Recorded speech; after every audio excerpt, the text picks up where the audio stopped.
ప్రభువైన యేసుక్రీస్తు నామానికి మహిమ కలుగును గాక. కూడి వచ్చినటువంటి దేవుని సేవకులకి, అలాగే ఇక్కడ ఉన్నటువంటి బంధువులకు, స్నేహితులకు, అలాగే సంగమునకు, ముఖ్యముగా సుశీలరావు గారు విడిచి వెళ్ళినటువంటి కుటుంబానికి నా ప్రత్యేకమైనటువంటి శుభాభివందనాలు తెలియజేస్తా ఉన్నాను. ప్రభు మిమ్మల్ని అందరినీ ఆశీర్వదించునుగాక. హల్లెలూయా. ఇంతవరకు దేవుడు చక్కగా ఈ కార్యక్రమం అంతా నడిపించాడు. అయితే మనకు తెలుసు, అందరూ వారి జీవితాల్లో దేవుడు వారికి ఇచ్చినటువంటి చక్కని అనుభవాలు, సుశీలరావు గారితో అనుభవాలన్నీ కూడా వాళ్ళు చెప్పడం జరిగింది. అయితే సుశీలరావు గారి యొక్క జీవితము ముగింపులోకి రాలేదు. కేవలము దేవుడు సుశీలరావు గారిని భూమి మీదకి పంపించేటప్పుడు ఒక ఉద్దేశం పెట్టి ఆయన భూమి మీద పంపించాడు. ఆ ఉద్దేశమునకు ముగింపు కలిగింది, కానీ సుశీలరావు గారి యొక్క జీవితానికి మాత్రం ముగింపు లేదు. ఎందుకంటే ఈ క్రైస్తవం అంతా కూడా ఆధారపడింది దేని మీద అంటే కేవలము పునరుద్ధానం మీద ఆధారపడింది. పునరుద్ధానం అనేది నమ్మని వాడు అసలు క్రైస్తవుడే కాదు. సో సుశీలరావు గారు ఈ యొక్క భౌతికమైనటువంటి ఈ దృశ్యమైన ప్రపంచంలో అయితే లేడు, కానీ అదృశ్యమైన ప్రపంచములో ప్రభు యొక్క సముఖంలో ఆయన సజీవుడై పరిశుద్ధుల మధ్యలో సహవాసం చేస్తున్నాడని నేను నమ్ముతున్నాను. హల్లెలూయా. ఎందుకంటే ఈ క్రైస్తవానికి ముగింపే లేదు. క్రైస్తవానికి ముగింపు లేదు. చాలామంది అనుకుంటారు ముగింపే లేదు. ఆ రోజు మోషే చనిపోయాడు, లేకపోతే దేవదూతలు కొనిపోయాయని చెప్పేసి అన్నారు. కానీ యేసుప్రభు వచ్చినప్పుడు రూపాంతరపరచు కొండ మీద మోషే మరలా ప్రత్యక్షమయ్యాడు, ఏలియా మరలా ప్రత్యక్షమయ్యాడు. యేసుప్రభు వారు సమాధిలోకి వెళ్ళాడు, తిరిగి మరలా ఆయన పైకి వచ్చాడు. యెరూషలేములో అందరికీ కూడా చాలామందికి ఆయన కనబడినట్లుగా మనం చూస్తున్నాం. సో ఇదంతా కూడా ఛాయలలో ముంగుర్తుగా వారి జీవితాలలో దేవుడు కనపరుస్తూ స్వయంగా ఆయన జీవితము ద్వారానే చూపించుకుంటూ వచ్చాడు. సో క్రైస్తవుడు చనిపోవటం లేదు, క్రైస్తవుడికి మరణమే లేదు. క్రైస్తవుడికి ఉన్నది కేవలము నిద్ర మాత్రమే. అందుకే ఆ మరణం అనే మాటను యేసుప్రభు వాడలేదు. లాజరు నిద్రపోతున్నాడు అన్నాడు. యాయిరు కుమార్తె చిన్నది నిద్రపోతున్నాడు అన్నాడు. సో అది కేవలం నిద్ర మాత్రమే. నిద్రపోయినవాడు తిరిగి మరలా లేస్తాడు. మరి సపోజ్ మధ్యాహ్నం పడుకుంటే సాయంకాలమో మరలా లేస్తాడు. ఎవరో వచ్చి టైం అవుతుంది లేవండి అని కదిపినప్పుడు మరలా నిద్రలోంచి పైకి లేచి తన పనిలోకి అతను వెళ్ళిపోతూ ఉంటాడు. సో ఈరోజు కూడా క్రైస్తవుడు యొక్క నిరీక్షణ ఏంటిదంటే నిద్రపోయిన ప్రతి క్రైస్తవుడు తిరిగి లేవడం అనేది ఖచ్చితంగా అది జరుగుతోంది. ఆ కారణాన్ని బట్టే దేవుని సేవకుడు, ఈ కాలపు దూత, మలాకి 4:5 ఉన్న దేవుని ప్రవక్త ఏలి ఆత్మతో నింపబడిన వాడు ఒక అద్భుతమైనటువంటి కొటేషన్ ఇచ్చాడు. ఆ ఏంటి ఆ కొటేషన్ అంటే, అందుకే నేను ఇది కూడా ప్రజెంట్ చేయడం జరిగింది. అక్కడ వేరే వ్యక్తి కోసం ఆయన మాట్లాడుతున్నాడు. ఆ వ్యక్తి పేరు తీసి విశ్వాసం ద్వారా సుశీలరావు గారి పేరు నేను పెట్టడం జరిగింది. సుశీలరావు గారు తిరిగి లేచినని సూర్యుడు అంటున్నాడు. అంటే సూర్యుడు ఏ విధంగా అంటున్నాడంటే సూర్యుడు ఉదయకాలము ఉదయిస్తాడు, మధ్యాహ్నం మంచి యవనస్తుడుగా మంచి పవర్ఫుల్గా ఎండ తగులుతూ ఉంటుంది, 3 గంటలుగా ఎండ తగ్గుతూ ఉంటుంది. అలా సాయంకాలం అయ్యేటప్పుడు సూర్యుడు అస్తమించిపోతున్నాడు. అస్తమించి సూర్యుడికి అది ముగింపు కానే కాదు. సూర్యుడికి ముగింపు కాదు. ఇలాగనుకుంటే చాలా బాధ అంట. అయ్యో సూర్యుడు వెళ్ళిపోయాడు, ఇంక రాడే, సూర్యుడు చచ్చిపోయాడే అనుకోవడం గుడ్డితనం అంటున్నాడు. అదే సూర్యుడు మరలా రేపు ఉదయకాలం మరలా తిరిగి నీకు ఉదయకాలానికి కనబడతా ఉన్నాడు. ఆ విధంగా సూర్యుడు మన పునరుద్ధానమును గురించి సాక్ష్యం ఇస్తూ ఉన్నాడు. దేవుడికి స్తోత్రం కలుగునుగా. పుష్పములు అవి రాలిపోయి మరలా తిరిగి వేళలోకి వెళ్ళి అవి తిరిగి మరలా పైకి వస్తాయి. పుష్పము ఆ విధంగా సాక్ష్యం ఇస్తుంది. నదులు ఒక సీజన్లో ఎండిపోతాయి, మరలా మరొక సీజన్ వచ్చేటప్పటికి అవి పునరుద్ధరిస్తాయి. నదులు కూడా సాక్ష్యం ఇస్తూ ఉన్నాయి. ఈ సృష్టిలో సకలమైనది ప్రతీది కూడా అది చనిపోతుంది, తిరిగి లేచి మరలా మీరు కూడా ఓ మనుషులారా, క్రైస్తవులారా, మేము ఏ విధంగా అయితే చనిపోయి తిరిగి లెగిస్తున్నామో మీరు కూడా క్రీస్తునందు విశ్వాసం ఉంచి పరిశుద్ధాత్మతో నింపబడిన వారైతే మీరు కూడా తిరిగి లెగిస్తారు. మీరు ధైర్యంగా ఉండమని చెట్లు బోధిస్తున్నాయి, సూర్యుడు బోధిస్తున్నాడు, పరిశుద్ధాత్మతో నింపబడిన వాడు కూడా చెప్తాడు. వాక్యము కూడా బోధిస్తూ ఉన్నది. దేవునికి స్తోత్రం కలుగును గాక. ఎవడైతే పునరుద్ధానం లేదని అంటున్నాడో అతను గుడ్డివాడితో సమానం. కానీ పునరుద్ధానం మీదే ఈరోజు క్రైస్తవం అనేది ఆధారపడుతూ ఉంది. అందుకే భౌతికమైనటువంటి సంబంధాన్ని బట్టి, రక్త సంబంధాన్ని బట్టి, ఆత్మ సంబంధమైన సంబంధాన్ని బట్టి ఇక్కడ కుటుంబీకులు, అలాగే ఆయనతో ఎక్కువగా సహవాసం చేసినటువంటి మనందరికీ కూడా చాలా సహవాసాన్ని బట్టి కొద్దిగా బాధ అనిపించిన, కానీ ఆ యొక్క సోదరుడు సుశీలరావు గారు చక్కని సేఫ్టీ ప్లేస్లో పరిశుద్ధులతో సహవాసం చేయడానికి ఆ యొక్క 6వ పరిమాణంలోకి కొనుక్కోబడ్డాడు. ఇప్పుడు ఆయన సజీవుడిగానే అక్కడ ఉన్నాడు. మొదట్లో నాకు చాలా బాధ అయింది. నాకు చాలా 10-13 సంవత్సరాల నుంచి బాగా క్లోజ్. నేను సేవలోకి రాకముందు నుంచే కూడా సుశీలరావు గారు నాకు చాలా సన్నిహితులు, చాలా గౌరవస్తుడు.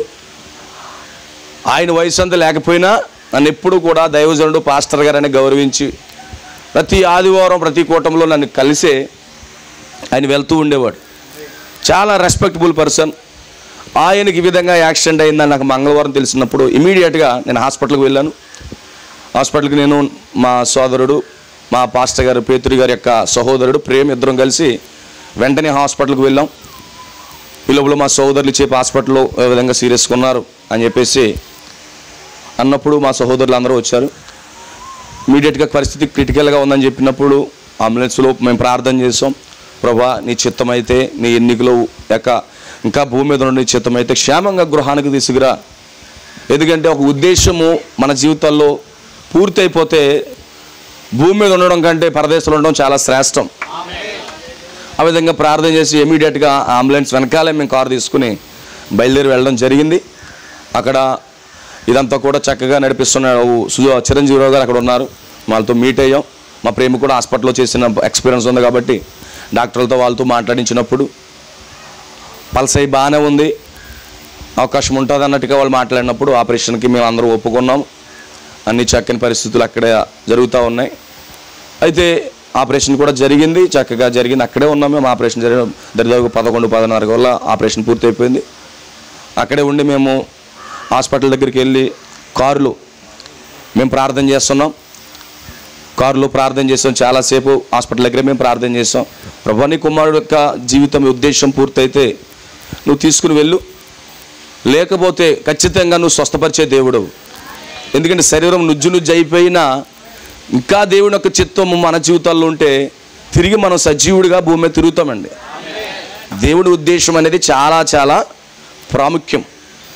అయితే దేవుని యొక్క ఉద్దేశము సుశీలరావు గారి జీవితంలో సఫలమైంది. ఆయన చక్కగా జీవితాన్ని జీవించాడు. పూర్తిగా వాక్యముతో అతను జీవించి బ్రతికి చివరి వరకు కూడా ఎక్కడా కూడా ఎలాంటి మచ్చ కూడా మీదేసుకోకుండా పరిశుద్ధాత్మతో నింపబడి తిరిగి జన్మించిన అనుభవంతో ఈ భూమి మీద నుండి ఆయన ప్రభు యొక్క సన్నిధిలో ఆ యొక్క మరణము లేనటువంటి స్థలములోనికి ఆ యొక్క సోదరుడు సుశీలరావు గారు వెళ్ళిపోయారు. అందును బట్టి అక్కడ ఉండి సంతోషిస్తున్నాడు ఆయన. ఎందుకంటే ఆ శరీరంలో దుఃఖము, వేదన ఏమి ఉండదు. అక్కడ చాలా సంతోషిస్తున్నాడు, చాలా ఆనందిస్తున్నాడు. అందును బట్టి ఆయన సంతోషంగా ఉన్నాడు కనుక ఇక్కడ మనము కూడా సంతోషంగా ఉండాలి. లాజరు భూమి మీద వేదన పడ్డాడు, కష్టపడ్డాడు. కానీ నిద్రించిన తర్వాత అతను దేవదూతల చేత కొనుపోబడి అబ్రహాము రొమ్మున ఆనుకున్నాడు. అబ్రహాము రొమ్మున ఆనుకుని చక్కగా ఉన్నాడు. అదే సమయంలో భూమి మీద ఇష్టం వచ్చినట్టుగా జీవించి ఆ యొక్క పాతాలు వెళ్ళిన తర్వాత లాజరు ఏడుస్తూ ఉన్నాడు, శ్రమ అనుభవిస్తూ ఉన్నాడు. అప్పుడు అబ్రహాం మాట అంటున్నాడు, క్షమించండి, ధనవంతుడు. అప్పుడు అబ్రహాం అంటున్నాడు, తండ్రి అయిన అబ్రహాము మాకు నీళ్ళు చొక్కీయమంటే ఇప్పుడు ఏమంటున్నాడు తెలుసా? ఇక నీళ్ళు చుక్కలు కూడా నీకేం దొరకవు, ఈ విధంగా చెప్పొచ్చు. ఆమేన్. నీళ్ళు చుక్కలు కూడా నీకు దొరకకపోవచ్చు. అయితే నీ జీవితము భూమి మీద ఏ విధంగా ఉంది, లాజరు జీవితం ఏ విధంగా ఉంది? లాజరు భూమి మీద వాక్యం కొరకు నిలబడి శ్రమ అనుభవించాడు. ద్వేషింపబడ్డాడు. జనుల చేత, కుటుంబీకుల చేత, గ్రామస్తుల చేత, అనేక మందితో ద్వేషించబడి వాక్యము కొరకు సజీవుడైనటువంటి యేసుక్రీస్తు కొరకు అతను నిలబడి ఇప్పుడు అబ్రహాము రొమ్ము దగ్గరికి వచ్చి కూర్చున్నాడు. నీవైతే నీకు ఇష్టమైన రీతిగా నువ్వు బ్రతికావు, ఇప్పుడు నువ్వు శ్రమ అనుభవించవలసిందని చెప్పాడు. So I believe, strongly I believe, సోదరుడు సుశీల్ రావు గారు ప్రభు యొక్క సముఖంలో చాలా సంతోషముతో, ఆనందముతో, ఎలాంటి బాధలు లేవు, ఎలాంటి ఇబ్బందులు లేవు, చక్కగా అక్కడ ఉన్నాడు. దానికి నేను నిశ్చయంగా నమ్ముతున్నాను. అయితే మనం ధైర్యం తెచ్చుకోవాలి. ఆ పరిశుద్ధుడు ప్రభు సముఖంలో ఉన్నందుకు మనము ధైర్యం తెచ్చుకుని, అలాగే తల్లిదండ్రులు, ఆ యొక్క కుటుంబ సభ్యులు, భార్య, పిల్లలు, తోబుట్టులు అందరూ కూడా ధైర్యం తెచ్చుకొని వాళ్ళు చక్కగా వాక్యముతో, దేవుడితో, విశ్వాసంలో వాళ్ళు ఇంకనూ ముందుకు సాగాలని నా హృదయపూర్వకంగా నేను వాళ్ళకి మనవి చేస్తున్నాను. ఎందుకంటే మనుషులు ఎన్ని మాటలు మాట్లాడినా వాటి వల్ల ఆదరణ ఏమి దొరకదు. కానీ దేవుడి యొక్క వాక్యము ఆదరణ, ధైర్యమునిస్తుంది. సో ఒకనొక రోజున మరలా సుశీల్ రావు గారు ఎక్కడైతే పాతిపెట్టబడ్డారో అప్పుడు ఎముకలు అయిపోవచ్చు, కుళ్ళిపోవచ్చు, చీకిపోవచ్చు. యెహెజ్కేలు యొక్క ప్రవచనం ఎత్తి మాట్లాడమన్నాడు. నరపుత్రుడా నువ్వు ప్రవచనం ఎత్తి మాట్లాడమన్నాడు. ఎండిన ఎముకలతోనూ మాట్లాడమన్నాడు. మాట్లాడినప్పుడు ఆ యొక్క ఎముకలు శరీరం అంతా సమకూర్చబడి ఒక గొప్ప మహాసైన్యంగా మార్చబడినట్లుగా ఒక గొప్ప పునరుద్ధాన దినమున ఆ గొప్ప కార్యమును మనం చూడబోతా ఉన్నాము. నిశ్చయంగా ఆ యొక్క గొప్ప మహాసైన్యములో సుశీల్ రావు గారు ఒక్కరుగా ఉండబోతున్నారని నేను హృదయపూర్వకంగా నమ్ముతూ ఉన్నాను. నిశ్చయముగా కుటుంబం కూడా అంతే ధైర్యంగా ఉండాలి. ఖచ్చితంగా విశ్వాసమును విడిచిపెట్టకుండా, వాక్యమును విడిచిపెట్టకుండా ధైర్యముగా ఈ భూమి మీద యాత్రను వారు ముందుకు కొనసాగించాలని నా హృదయపూర్వకంగా నేను తెలియజేస్తున్నాను. ఈ సమయంలో అందరము కూడా ఒక్క నిమిషం పైకి లేచి నిలబడినట్లయితే మనం బైబిల్లో వాక్యాన్ని చదువుకుందాం. వాక్యాన్ని చదువుకుని పరిశుద్ధ గ్రంథంలోకి వెళ్ళి కొన్ని మాటలు, మరణమును గూర్చినటువంటి విషయాలను మనం మాట్లాడదాం. దయచేసి వాక్యాన్ని వినండి, ఎవరు డిస్టర్బ్ చేయొద్దు.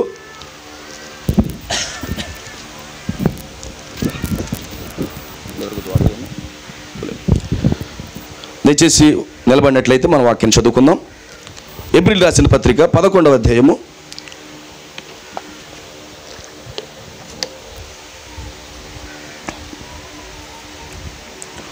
11వ అధ్యాయము మొదటి నుంచి కొన్ని వచనాలను చదువుకుందాం.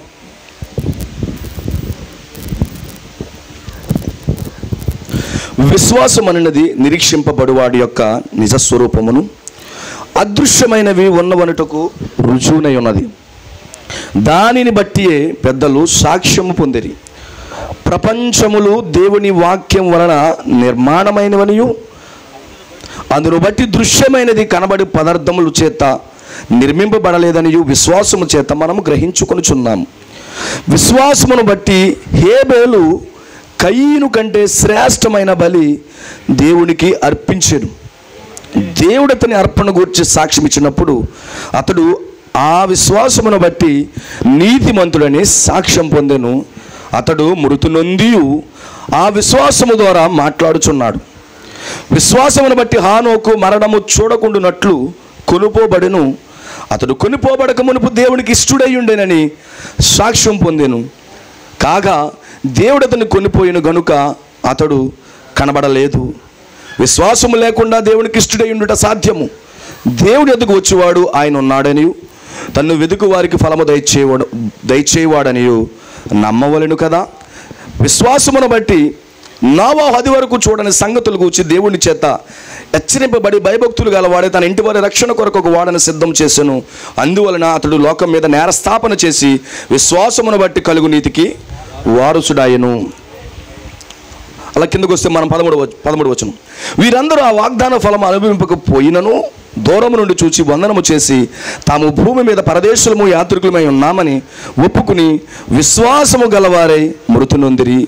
ఇలాగూ చెప్పువారు తన స్వదేశమును వెతుకుచున్నామని విషదపరుచున్నారు కారా. వారు ఏ దేశం నుండి వచ్చారో ఆ దేశము జ్ఞాపకం అందించుకున్న ఎడల మరలా వెళ్ళుటకు వారికి వీలు కలిగి ఉండును.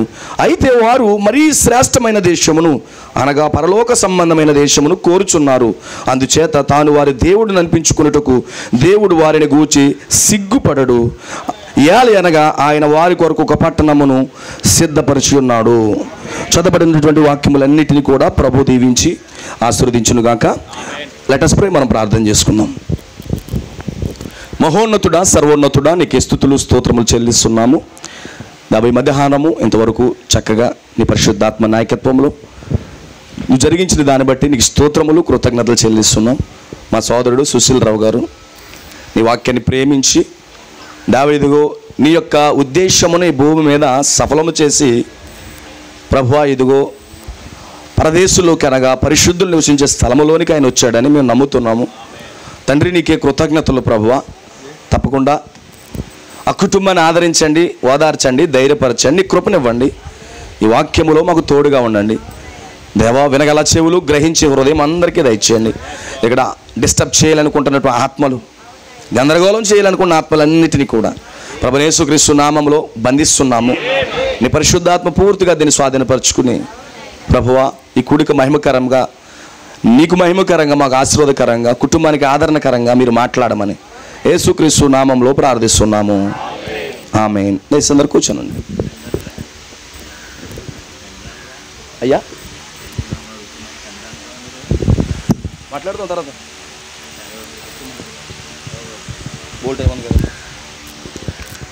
దేవుడికి స్తోత్రం కలుగును గాక. హల్లెలూయా.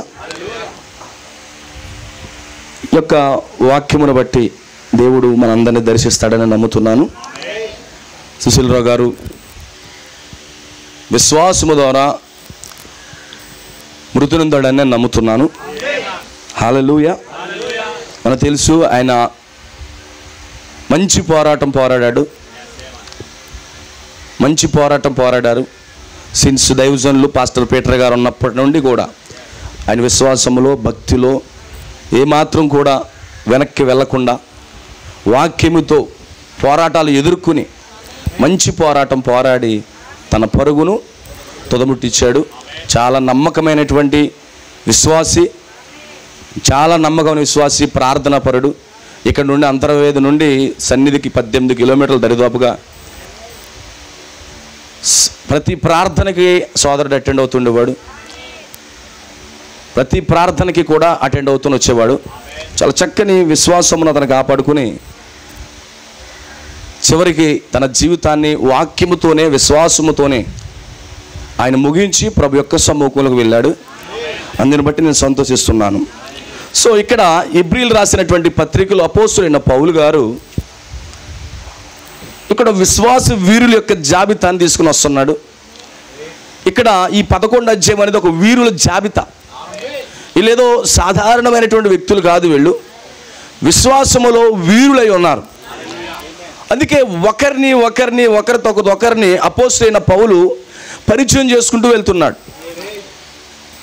విశ్వాసము ద్వారా, లేకపోతే విశ్వాసమును బట్టి హేబేలు, విశ్వాసమును బట్టి హానోకు, విశ్వాసమును బట్టి నోవాహు, విశ్వాసమును బట్టి అబ్రహాము, సారా, యాకోబు, ఇస్సాకు, యోసేపు, అమ్రాము, ఎకోబెతు, మోషే, ఇక రాహాబు, వీళ్ళందరి కోసం ఒకరి తర్వాత ఒకరికి విశ్వాసము అనే బిరుదును పెడతా ఉన్నాడు. మన ముందు ఉండవలసింది విశ్వాసము ద్వారా సుశీల్ రావు అని ఉండాలి. నేను నమ్ముతున్నాను, విశ్వాసం ద్వారా సుశీల్ రావు అని నేను నమ్ముతున్నాను. ఈరోజు ప్రతి క్రైస్తవుడికి ఉండవలసింది రెవరెండ్ సో అండ్ సో కాదు, ఉండవలసింది ఏబేలుకి విశ్వాసం అని పెట్టబడింది. ఈరోజు మన జీవితాలకి పెట్టబడవలసింది విశ్వాసం అనే ట్యాగ్ పెట్టబడాలి. ఏబేలు విశ్వాసము ద్వారా తన జీవితాన్ని ముగిస్తూ ఉన్నాడు. ఏంటి విశ్వాసం అంటే ఏమిటి? ఇక్కడ చాలా స్పష్టంగా పౌలు గారు మాట్లాడుతున్నాడు. విశ్వాసం అనేది నిరీక్షింపబడువాడి యొక్క నిజస్వరూపము, అదృశ్యమైనవి ఉన్నవనుటకు రుజువై ఉన్నది. అంటే ఒక క్రైస్తవుడు 2 ప్రపంచాల్లో అతను బ్రతుకుతాడు. దృశ్యమైన ప్రపంచము, అదృశ్యమైన ప్రపంచము. ఇప్పుడు కేవలం మనము దృశ్యమైన ప్రపంచంలో మాత్రమే బ్రతుకుతున్నాం. ఈ దృశ్యమైన ప్రపంచంలో మనకి కేవలం ఏం కనబడుతుందంటే వెలుగు కనబడుతుంది, పదార్థం కనబడుతుంది, అనగా వస్తువులు కనబడతాయి, తర్వాత కాలము కనబడుతూ ఉంటుంది. ఈ మూడింటిలోనే మనం జీవనం జీవిస్తూ ఉన్నాం. ఇది కనబడే ప్రపంచం, ఇది దృశ్యమైనటువంటి ప్రపంచం. కానీ ఇక్కడ పరిశుద్ధ గ్రంథం చెప్తుంది ప్రపంచములు అని మాట్లాడుతుంది. అంటే ప్రపంచం అనేది ఒకటే లేదు, ప్రపంచములు ఉన్నాయని మాట్లాడుతున్నాడు. దాన్ని ఏమన్నాడు? దృశ్యమైన ప్రపంచము మరియు అదృశ్యమైన ప్రపంచం కోసం మాట్లాడుతున్నాడు. ఇప్పుడు మనం దృశ్యమైన ప్రపంచంలో బ్రతుకుతున్నాం, కాలాన్ని చూస్తున్నాం. మనము వాచ్ లేకపోతే మనం బ్రతకలేము. తర్వాత పదార్థం వస్తువు పట్టుకునేదాన్ని అంతా కూడా పదార్థం మెటీరియల్ అంటాం మనము. తర్వాత వెలుగు, ఈ వెలుగులో మనం బ్రతుకుతూ ఉన్నాం. కానీ బైబిల్ చెప్తుందంటే అదృశ్యమైన ప్రపంచం అని చెప్తుంది. మీరు కానీ పరిశుద్ధ గ్రంథాన్ని కానీ ధ్యానిస్తే ఇప్పుడు మనకి 7 పరిమాణములు అనేవి మనకు కనబడుతున్నాయి. 7 పరిమాణములు. మొదటి 3 పరిమాణములు దృశ్యమైన ప్రపంచానికి సంబంధించినవి. తర్వాత ఉండే 4 పరిమాణాలు అనేవి అదృశ్యమైన ప్రపంచానికి సంబంధమైనవి. అందుకే కాలము, వెలుగు, పదార్థము ఇవి కనబడేవి అయితే సైన్స్ అనేది మరొకటి ఉంది. మనకు కనబడకపోయినా మనం సైన్స్ని వాడుతూ ఉన్నాం. ఈ సైన్స్ని ప్రజలు స్పర్శిస్తూ ఉన్నారు. అందుకే ఇక్కడి నుంచి ఫోను కువైట్లో ఉన్నవారు ఈవెన్ వితిన్ సెకండ్స్లో మాట్లాడుతున్నారు. ఆ తరంగాలు ట్రాన్స్ఫర్ అవుతూ ఇక్కడ నుండి అక్కడికి ట్రాన్స్ఫర్ అవుతుంటాయి. కానీ నోబడీ నోస్. ఇక్కడి నుంచి అనేకమైన తరంగాలు తిరుగుతూ ఉంటాయి, కానీ ఎవరికీ తెలీదు. కానీ తిరగకపోతే అక్కడ మాటలు అనేవి రావు. ఇప్పుడు దాన్నే రేస్ అని పిలుస్తున్నాడు. ఒక ఫోన్ నువ్వు తీసుకున్నప్పుడు ఇక్కడ ఫోన్ చేసి వాట్సాప్ కాల్, వీడియో కాల్ చేసినప్పుడు ఇమీడియట్గా 1 మినిట్లోనే అది కనెక్ట్ అవుతుంది. అక్కడ ఉన్నటువంటి ముఖ చిత్రము ఇక్కడ నువ్వు ఎలా చూస్తున్నావంటే అది అదృశ్యమైన పరిమాణములో అది ప్రయాణం చేస్తూ అది సెకండ్ల వ్యవధిలోనే అది నీ ముందుంచుతుంది. ఇమీడియట్గా నువ్వు మాట్లాడగలుగుతున్నావు, ఇమీడియట్గా నువ్వు చూడగలుగుతున్నావు. ఖచ్చితంగా అది లేకపోతే ఈరోజు ఫోన్లు లేవు, అది లేకపోతే ఈరోజు టీవీలు లేవు, అది లేకపోతే నీకు వీడియోస్ లేవు. ఎక్కడో ఆఫ్రికాలోనో లేకపోతే అమెరికాలోనో క్రికెట్ ఆడితే ఇక్కడ నీ టీవీలో కనబడుతుంటుంది. ఎక్కడన్నా లైవ్ ప్రోగ్రామ్ అక్కడ ఇస్తుంటే ఇక్కడ లైవ్ ప్రోగ్రామ్ మనం చూడవచ్చు. దీన్నే సైన్స్ అని పిలుస్తున్నాడు. ఈ సైన్స్ని కొంత మేరకు మాత్రమే మానవుడు అధిగమించాడు, దాన్ని పట్టుకోగలుగుతున్నాడు. కానీ దాని తర్వాత ఇంకా అదృశ్యమైన ప్రపంచాలు ఉన్నాయి. ఒకటి 5వ పరిమాణం, అది పాతాళమై ఉన్నది. అందుకే ధనవంతుడు చనిపోయాడు, లాజరు నిద్రించాడు. వాళ్ళిద్దరూ కూడా నిద్రించినప్పుడు ఒక వ్యక్తి అయితే 5వ పరిమాణమైనటువంటి పాతాళానికి వెళ్ళాడు. అది వేదనకరమైన స్థలము, అది బాధపడే స్థలము. అక్కడ చాలా అది వేడిమి కలిగిన ప్రాంతం. అది 5వ పరిమాణమై ఉన్నది. తర్వాత 6వదిగా పరదేశి. ఎవరైతే క్రీస్తునందు విశ్వాసం ఉంచి, వాక్యమందు విశ్వాసం ఉంచి క్రీస్తునందు ఆ ప్రభువునందు మృతి నొందుతున్నారో వారుండే స్థలమే పరదేశి అయి ఉన్నది. ఆ తర్వాత ఉండే స్థలము అది పరలోకము. దాన్నే 7వ పరిమాణం అని పిలుస్తాడు. గమనించండి నా ప్రియ సోదరులారా, ఒక తిరిగి జన్మించిన క్రైస్తవుడు ప్రభువునందు నిద్రిస్తే అతడు 5వ పరిమాణంలోకి వెళ్ళడు, కానీ 6వ పరిమాణంలోకి వెళ్తాడు. అలాగే ఒక క్రైస్తవుడిగా ఉంటూ తిరిగి జన్మించకుండా పరిశుద్ధాత్మతో నింపబడకుండా అతడు కనుక నిద్రిస్తే ధనవంతుడు వలె అతడు పాతాళంలోకి వెళ్తాడు. అంటే క్రైస్తవులు కూడా పాతాళం వెళ్తారంటే ధనవంతుడు లాజరు సందర్భమే మనకు సాదృశ్యం. గమనించండి, ధనవంతుడు లాజరు సందర్భమే. ధనవంతుడు అన్న లాజరు నాకు పంపించి కొంత వాటర్ పంపించమంటున్నాడు. అంటే ఈ యొక్క 5వ పరిమాణంలోకి వెళ్ళినా 6వ పరిమాణంలోకి వెళ్ళినా స్వభావం మాత్రం మారదండి. స్వభావం మారదు. అక్కడికి వెళ్ళి దాహం కోరుతున్నాడంటే అతనికి 5 ఇంద్రియాలు పనిచేస్తున్నాయి. మనకి ఇంద్రియాలు పని చేయకపోతే దాహం అనేది వేయదు. కానీ అక్కడ దాహం చేస్తుందంటే అతనికి ఇంద్రియం పనిచేస్తుంది. నాకు నీళ్లు కావాలంటున్నాడు. అది 5వ పరిమాణం. అది వేదనకరమైనటువంటి స్థలం. ఈ ధనవంతుడు అక్కడికే వెళ్ళాడు. కానీ అదే సమయంలో భూమి మీద ఉన్నటువంటి లాజరు ఆ రోజు మెస్సయ్యగా ప్రభు అయిన యేసుక్రీస్తు వారి మధ్యలోకి వచ్చినప్పుడు, దేవాతి దేవుడు శరీరధారిగా వారి మధ్యలోకి వచ్చినప్పుడు, ఆది అందు వాక్యము ఉండేను, వాక్యము దేవుని వద్ద నుండేను, వాక్యమే దేవుడై ఉండేను, ఆ వాక్యమే శరీరధారిగా భూమి మీదకి వచ్చి నివసించినప్పుడు ఆ వాక్యాన్ని గుర్తించినటువంటి లాజరు ఆ వాక్యం కొరకు ద్వేషించబడ్డాడు, ఆ వాక్యం కొరకు తృణీకరించబడ్డాడు. అతడు మృతి నందినప్పుడు దేవదూతలు వచ్చి అతను కొనిపోయినప్పుడు అతడు అబ్రహాము రొమ్ముకి వెళ్ళిపోయాడు. అబ్రహాము ఎవరు? విశ్వాసులకు తండ్రి. విశ్వాసులకు తండ్రి అయినటువంటి అబ్రహాము రొమ్మును ఆనుకొనుటకు లాజరు వెళ్ళి అక్కడ విశ్రాంతి పొందుతున్నాడు. అక్కడ ప్రయాసాలు లేవు, ఇబ్బందులు లేవు. గమనించండి, ఈ భూమి మీద మనం ఎలాగైతే ఉంటామో అక్కడ కూడా అలాగే ఉంటాం. స్వభావం మారదు. నీ శరీరం మారుతుందేమో కానీ స్వభావం మారదు. ఈ భూమి మీద ఎల్లప్పుడూ వాక్యము, భక్తి, సహవాసము, పరిశుద్ధాత్మతో నింపబడాలి. నేను వాక్యంతో సహవాసం చేయాలని ఈ భూమి మీద ఒక వ్యక్తికి ఉందనుకోండి, అక్కడికి వెళ్ళాక కూడా అదే ఆలోచిస్తాడు. ఇక్కడ ఆరాధన, దేవుని స్తుతించడం, దేవుని గణపరచడం ఉందనుకోండి, అక్కడికి వెళ్ళాక కూడా దేవుని ఆరాధించడానికి ఇష్టపడతాడు. ఇక్కడ ఈ భూమి మీద సిగరెట్లు కాలుతూ, త్రాగుడు తాగుతూ, వాళ్ళని వీళ్ళని ఇష్టానుసారంగా చెరుపుతూ విచ్చలవిడి జీవితం జీవిస్తున్నవాడు ఆ పాతాళం వెళ్ళిన తర్వాత కూడా వాటి కొరకే అతను వెతుకుతాడు. కానీ అక్కడ ఏమీ అలాంటివి దొరకవు. అప్పుడు వేదనకు గురవుతున్నాడు.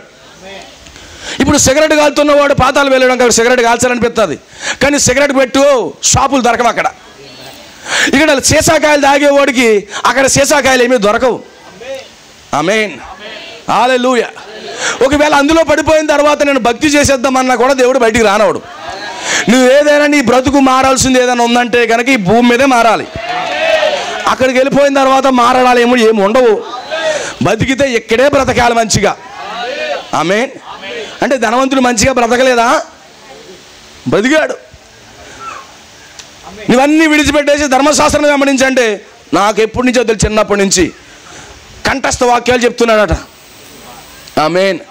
అయితే ఏమన్నా తెలిసి ఇప్పుడు నన్ను వెంబడించి అన్నాడట. ఆమేన్. నీకు ధర్మశాస్త్రం అర్థమవుతే నేను ఏమై ఉన్నానో అర్థమవుతుంది. నీకు పాత నిబంధన అర్థమవుతే యేసుక్రీస్తు ఏమై ఉన్నాడో అర్థమవుతుంది.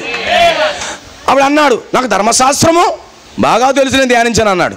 అయితే నన్ను వెంబడించి అన్నాడు. అయిపోయి నేను వెంబడించలేనని వెనక్కి వెళ్ళిపోయాడు. అంటే ఈ వ్యక్తికి ధర్మశాస్త్రం కూడా తెలియదని అర్థం. అవి కేవలం 10 ఆజ్ఞలు మాత్రమే తెలుసు, కానీ ధర్మశాస్త్రములో ఉన్నటువంటి వాక్యము ఈ ధనవంతుడికి తెలీదు. కానీ తెలుసున్నట్లుగా ఇతను ఫీల్ అయ్యి నాకెందుకు తెలియదు ధర్మశాస్త్రం అన్నాడు. ధర్మశాస్త్రం తెలుసు, నన్ను వెంబడించవయ్యా అన్నాడు. నిన్ను వెంబడించాలా? ఓ సారీ. ఆమేన్. మా పరిసయ్యుల గుంపు ఒప్పుకోదు, శాస్త్రుల గుంపు ఒప్పుకోదు, హేరోదీలు, సద్దుకేయుల గుంపు ఒప్పుకోదు. నాకు నేను నిన్ను వెంబడించలేను. నిన్ను వెంబడిస్తే వాళ్ళని తోసేస్తారు. ఆమేన్. వాళ్ళని వెలివేస్తారు, దేంట్లో నన్ను కలవనివ్వరు. ఆమేన్. నేను చాలా పెద్ద ధనవంతుడిని, నాకు వద్దు నువ్వు, నేను వెళ్ళిపోతాను అన్నాడు. వెళ్ళిపోయాడు అతను అంతే. అప్పుడు తర్వాత అర్థమైంది, అయ్యో నేను ఎందుకు తృణీకరించేశానన్న సంగతి తర్వాత అర్థమైంది. కానీ లాజర్ని కూడా అన్నాడు, లాజరు నన్ను వెంబడిస్తావా అన్నాడు. నేను వెంబడిస్తాను సార్ అన్నాడు. నన్ను వెంబడిస్తే నీ కుటుంబాన్ని ద్వేషించవచ్చు, నన్ను వెంబడిస్తే నువ్వు అన్నదమ్ములు విడిచిపెట్టుకోవాల్సి వస్తుంది, నన్ను వెంబడిస్తే నీ గ్రామస్తులను విడిచిపెట్టుకోవాల్సి వస్తుంది, నన్ను వెంబడిస్తే నీకు సమాధి చేసే దిక్కు కూడా ఉండదు. No problem sir. సత్యాక ఎవడు చూశాడు సమాధి పెట్టి ఎవడు మోస్తున్నాడు? చచ్చిపోయిన వాళ్ళు, చనిపోయిన వాళ్ళు సమాధి పెట్టి ఎవరు పెట్టి చూసారు? వాళ్ళు చూస్తారండి? అవసరం లేదు. నాకు ఏం అవసరం లేదు. నేను ఎక్కడ పాతి పెట్టబడినా నేను తిరిగి లెగిస్తాను. ఎందుకంటే నా యందు విశ్వాసం ఉంచిన వాడు చనిపోయిన తిరిగి బ్రతుకుతాడని ఆయన చెప్పాడు. ఆ మాటను బట్టి నో ప్రాబ్లం సార్, నాకెవరో లేకపోయినా పర్వాలేదు, నాకెవరో లేకపోయినా పర్వాలేదు. బేతనీలో ఉన్నవాడు గలిలయలో ఉన్నటువంటి ప్రవక్తను, నజరేతు నుండి వచ్చిన ప్రవక్తను వెంబడించడం మొదలు పెట్టాడు లాజరు. హల్లెలూయా. బేతనీలో ఎవరున్నారు? ముగ్గురు ఉన్నారండి. ఎవరు? మార్తా, మరియా, లాజరు. హల్లెలూయా. నో ప్రాబ్లం సార్, నేను చనిపోయినా తిరిగి లేస్తాను కదా, నాకు నో ప్రాబ్లం. ఆమేన్. చనిపోయినా తిరిగి లేచే ఆ యొక్క గొప్ప కార్యం నువ్వు బోధించావు కదా నాకు, నేనేం భయపడినావు, చనిపోయినా పర్వాలేదన్న. ఆమేన్. సమాధి చేసే దిక్కు కూడా లాజరుకు లేదు, కానీ వీళ్ళు అబ్రహాము రొమ్మునెలు కూర్చుని ఆనుకుని ఉన్నాడు. That is our Bible. ఈరోజు సమాధి పెట్టుల కోసం సంఘాన్ని వెంబడించక్కర్లేదు. నువ్వు నిజమైన క్రైస్తవుడు అయితే అయ్యో సమాధి పెట్టి ఎవరండి, లేదా కార్యక్రమాలు చేయరండి. No sir. సమాధి పెట్టుల కోసమో పిల్లల పెళ్లిళ్ళ కోసమో దేవుడి సన్నిధి కాదు, వాక్యము కొరకే ప్రభు సన్నిధికి రావాలి. దేవుడికి స్తోత్రం కలుగును గాక. ఇతనికి ధర్మశాస్త్రం అర్థమవుతే ఏసు అర్థమవును, పాత నిబంధన అర్థమవుతే ఏసు ఎవరు అర్థమవుతుంది. ఆమేన్. ఎందుకంటే పాత నిబంధన అంతా కూడా యేసు కోసమే మాట్లాడుతూ ఉంది. హల్లెలూయా. గమనించండి, ఇక్కడ విశ్వాసాన్ని బట్టి వీళ్ళు ప్రయాణం చేస్తున్నారు. కాలము, వెలుగు, పదార్థము మన బాహ్య ప్రపంచం ఇది. కానీ అదృశ్యమైన ప్రపంచం అనేది గమనించండి, అది నీ కంటికి కనబడకపోవచ్చు, అది ఖచ్చితంగా ఉన్నది. ఇప్పుడు నిద్రించినటువంటి, తిరిగి జన్మించినటువంటి ఈ సుశీల్ రావు గారు, దేవుడు ఈ కాలంలో పంపబడిన వాక్యమును నమ్మినటువంటి సుశీల్ రావు గారు, ఆయన నేరుగా 6వ పరిమాణమైనటువంటి పరదేశులుండే స్థలానికి ఆయన కొనుపోబడ్డాడు. ఆమేన్. కేవలం శరీరం మారిందంతే. గుర్తుపెట్టుకోండి, ఈ శరీరంలో ఎలా ఉన్నాడు? ముసలిదనం ఉండొచ్చు, ముసలి వెంట్రుకలు ఉండొచ్చు, ఇక్కడ గూను రావచ్చు, మోకాళ్ళు పోట్లు రావచ్చు, కానీ ఇప్పుడు ఆయన శరీరం మారిపోయింది. ఎన్నడూ ముసలిదమన శరీరంలోకి వెళ్ళాడు, ఎన్నడూ రోగాలకు గురైన శరీరానికి వెళ్ళాడు, ఎన్నడూ బాధలకు గురైన శరీరంలోకి వెళ్ళిపోయాడు. ఆమేన్. దేవునికి స్తోత్రం కలుగును గాక. ఇప్పుడు ఈయన వాక్య శరీరంలోనికి దేవుడు జగత్తుకు పునాది వేయబడక మునిపే సుశీల్ రావు గారికి ఏర్పాటు చేసినటువంటి ఆ యొక్క వాక్య శరీరము, ఆ థియోఫనీ శరీరంలోనికి మా సోదరుడు అక్కడికి వెళ్ళి చక్కగా సంతోషిస్తా ఉన్నాడు. దేవునికి మహిమ కలుగును గాక. అందుకే కోటు మారిందంతే. ఏ కోటు? ఈ గొల్ల మారిందంతే. ఆమేన్. ఏం మారింది? ఈ గొల్ల మారిందంతే. కానీ లోపల ఉన్నటువంటి ఆ యొక్క ప్రాణము, సుశీల్ రావు గారి యొక్క ప్రాణము, ఆత్మ ఆల్రెడీ ఆయనకు మరొక శరీరంలో ఉన్నది. ఆమేన్. అందుకే ఈ గుళ్ళకి మనం ఎంత పెట్టినా కానీ పెట్టుబడి ఉపయోగం లేదు. అవునా? కొంతమంది తెగబెడతారు మేకప్లు చేసి పెట్టుబడి. అవునా? ఇది గుల్ల మాత్రమే. ఆమేన్. ఇది పాత కోటు మాత్రమే. దీనికి ఎంత చేసుకున్న ఉపయోగం ఏమీ లేదు. అయితే మరొక శరీరం ఉన్నది. అదే ఆదికాండం మనకు బోధిస్తున్నది. ఆ శరీరంలోనికే ఈరోజు క్రైస్తవుడు వెళ్ళాలి. అది వ్యాధులు లేని గుడారము, బాధలు లేని గుడారము, మరణము లేని గుడారం అది. అందుకే ఏదేని తోటలో ఆదాముని మొట్టమొదటిగా తన స్వరూపంలో తన పోలుకు చెప్పిన ఆదాముని చేశాడా? 2వ అధ్యాయంలో మట్టిని చేశాడు, కానీ మొదటి అధ్యాయంలోనే ఆదాము ఉన్నాడు. 2వ అధ్యాయం మట్టి శరీరం, 2వ అధ్యాయం 7వ వచనంలో నేల మంటిని తీసుకున్నాడు, ఒక బొమ్మను చేశాడు. తర్వాత మొదటి అధ్యాయంలో ఉన్న ఆదాము ఆత్మ సంబంధమైన మనిషిని ఆ భౌతికమైన సంబంధమైన మనిషిలో పెట్టాడంతే. అప్పుడు అతను గ్లోరిఫైడ్ బాడీ అయింది, మహిమకరమైన శరీరం అయింది. కానీ ఆదాము యొక్క అవిశ్వాసమును బట్టి ఆ యొక్క మట్టి శరీరము, ఈ యొక్క వాక్య శరీరము, అనగా ఆదికాండం మొదటి అధ్యాయంలో ఉన్న శరీరము రెండూ వేరైపోయాయి. అది దేవుని వద్దకు వెళ్ళిపోయింది. ఆ తర్వాత ఈ మట్టి శరీరముతోనే ప్రతి మానవుడు పుడుతున్నాడు, చెమట కారుస్తున్నాడు, కష్టాలు, బాధలు, దుఃఖము, పువ్వు వికసించినట్లు వికసిస్తున్నాడు, తర్వాత రాలిపోయి మళ్ళీ వెళ్ళిపోతున్నాడు. అందుకే చెప్పాడు, స్త్రీ కనిన నరుడు కొద్ది దినములు గలవాడే, మిక్కిలి బాధనుంది, పువ్వు వికసించినట్లు వికసించదని రాలిపోయాను అని వాక్యం మాట్లాడుతుందా? స్త్రీ కనిన నరుడు. కానీ ఆదామును స్త్రీగా అనలేదు, పురుషుడిగా అన్నాడు. ఆదాముని పురుషుడిగా అన్నాడు. కానీ ఆ పురుషుడు అవిశ్వాసమును బట్టి, విశ్వాసం కాదు అవిశ్వాసమును బట్టి అతడు జీవములోని మరణంలోకి వెళ్ళాడు. ఆ తర్వాత నుండి ప్రతి ఒక్కరిని స్త్రీకి అంటూనే వచ్చింది. స్త్రీ లేకుండా పురుషుడు ఇంక రావట్లేదు. స్త్రీ ద్వారానే పురుషుడు వస్తున్నాడు. కానీ స్త్రీ ద్వారా పుట్టిన కుమారుడు నరుడు కొద్ది దినములు కలబడే మిక్కిలి బాధనుంది, పువ్వు వికసించట్లు వికసించి సాయంకాలం అయ్యేటప్పటికి వాడిపోతున్నాడు. ఈరోజు పువ్వు ఉదయకాలం చూడండి, అది ఎంతెంతో ముద్దొస్తూ ఉంటుంది. కానీ ఆ యొక్క కాలం గడిచే కొద్ది సాయంకాలం వరకు వాడిపోతుంది. ఈరోజు మానవ జీవితం ఆ విధంగానే ఉంది. ఏదో మన జీవితాలు వికసించినట్లుగా వికసిస్తూ ఉంటాయి, కానీ ఒక సమయం వచ్చేటప్పటికి రాలుతూ ఉంటాయి. ఆమేన్. హల్లెలూయా. అందుకే మానవ జీవితం ఆ విధంగా అయిపోయింది అన్నాడు. ఇప్పుడు సుశీల్ రావు గారు, సోదరులు సుశీల్ రావు గారు ప్రభు యొక్క సముఖంలో అనదర్ బాడీలో, మరొక శరీరములో సజీవుడుగా, ఇంకా ఆ శరీరములు ఉంటే ఏ కారు కొద్దలేదు, ఏ యాక్సిడెంట్ అవ్వదు, ఏ బీపీ పెరగదు, ఏ షుగర్ అటాక్ అవ్వదు, ఏ వ్యాధులు అక్కడికి రావు. ఎందుకంటే వ్యాధులు లేని, మరణము లేని శరీరంలోనికి సహోదరుడు వెళ్ళి అక్కడ జీవించడం ప్రారంభించేశాడు. హల్లెలూయా. గమనించండి, ఒకప్పుడు మనం తల్లి గర్భంలోకి వచ్చాం. మనకేం తెలుసా? ఎక్కడి నుంచి వచ్చావు నువ్వు? నీకు తెలీదు, అవునా?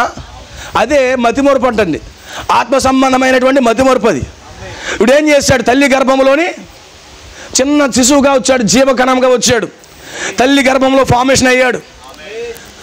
9 నెలలకో 8 నెలలకో అతను బయటకు వచ్చేసాడు. బయటకు వచ్చేసి ఏం చేస్తున్నాడు? ఎదుగుతూ ఎదుగుతూ ఎదుగుతూ ఎదుగుతూ ఉన్నాడు. ఒక కాలం వచ్చింది, ఒక కాలం అనేది వచ్చింది అతని జీవితంలోకి. దేవుని వాక్యాన్ని అంగీకరించడం మొదలుపెట్టాడు, దేవుని యొక్క వాక్యాన్ని గ్రహించడం మొదలుపెట్టాడు. ఆ కాలానికి దేవుని వాక్యమును, దేవుడు పంపిన ప్రవక్తను అంగీకరించి ఆ వాక్యముతో తిరిగి జన్మించి, ఆమేన్, ఆ వాక్యములో తిరిగి జన్మించి ఇప్పుడు ఎదుగుతూ ఎదుగుతూ తన జీవితాన్ని ఏం చేశాడు? ముగింపు వచ్చాడు. ఆమేన్. గమనించండి, ఎప్పుడైతే ఈ శరీరంలో వచ్చి మనం పడ్డామో అప్పుడే పాపులమయ్యాం. ఎప్పుడైతే ఈ శరీరంలో మనం ఉన్నామో అప్పుడే పాపులం. ఈ శరీరంలో లేకపోతే మనకు పాపం లేదు. ఎందుకంటే ఇది సాతానుడి ద్వారా ఏదేని తోటలో వచ్చినటువంటి ఫలితం. ఇది ఒంటరిగా ఉంటే ప్రమాదం, కానీ దీంతో వాక్యదేహం ఉంటే చాలా అద్భుతం. ఇది ఒంటరిగా ఉంటే చాలా ప్రమాదం అండి. హల్లెలూయా. కానీ దీనికి వాక్యదేహం ఎప్పుడైతే అటాచ్ అవుతుందో ఇది మహిమకరమైన శరీరముగా ఇది మారిపోతుంది. దేవునికి స్తోత్రం కలుగునుగాక.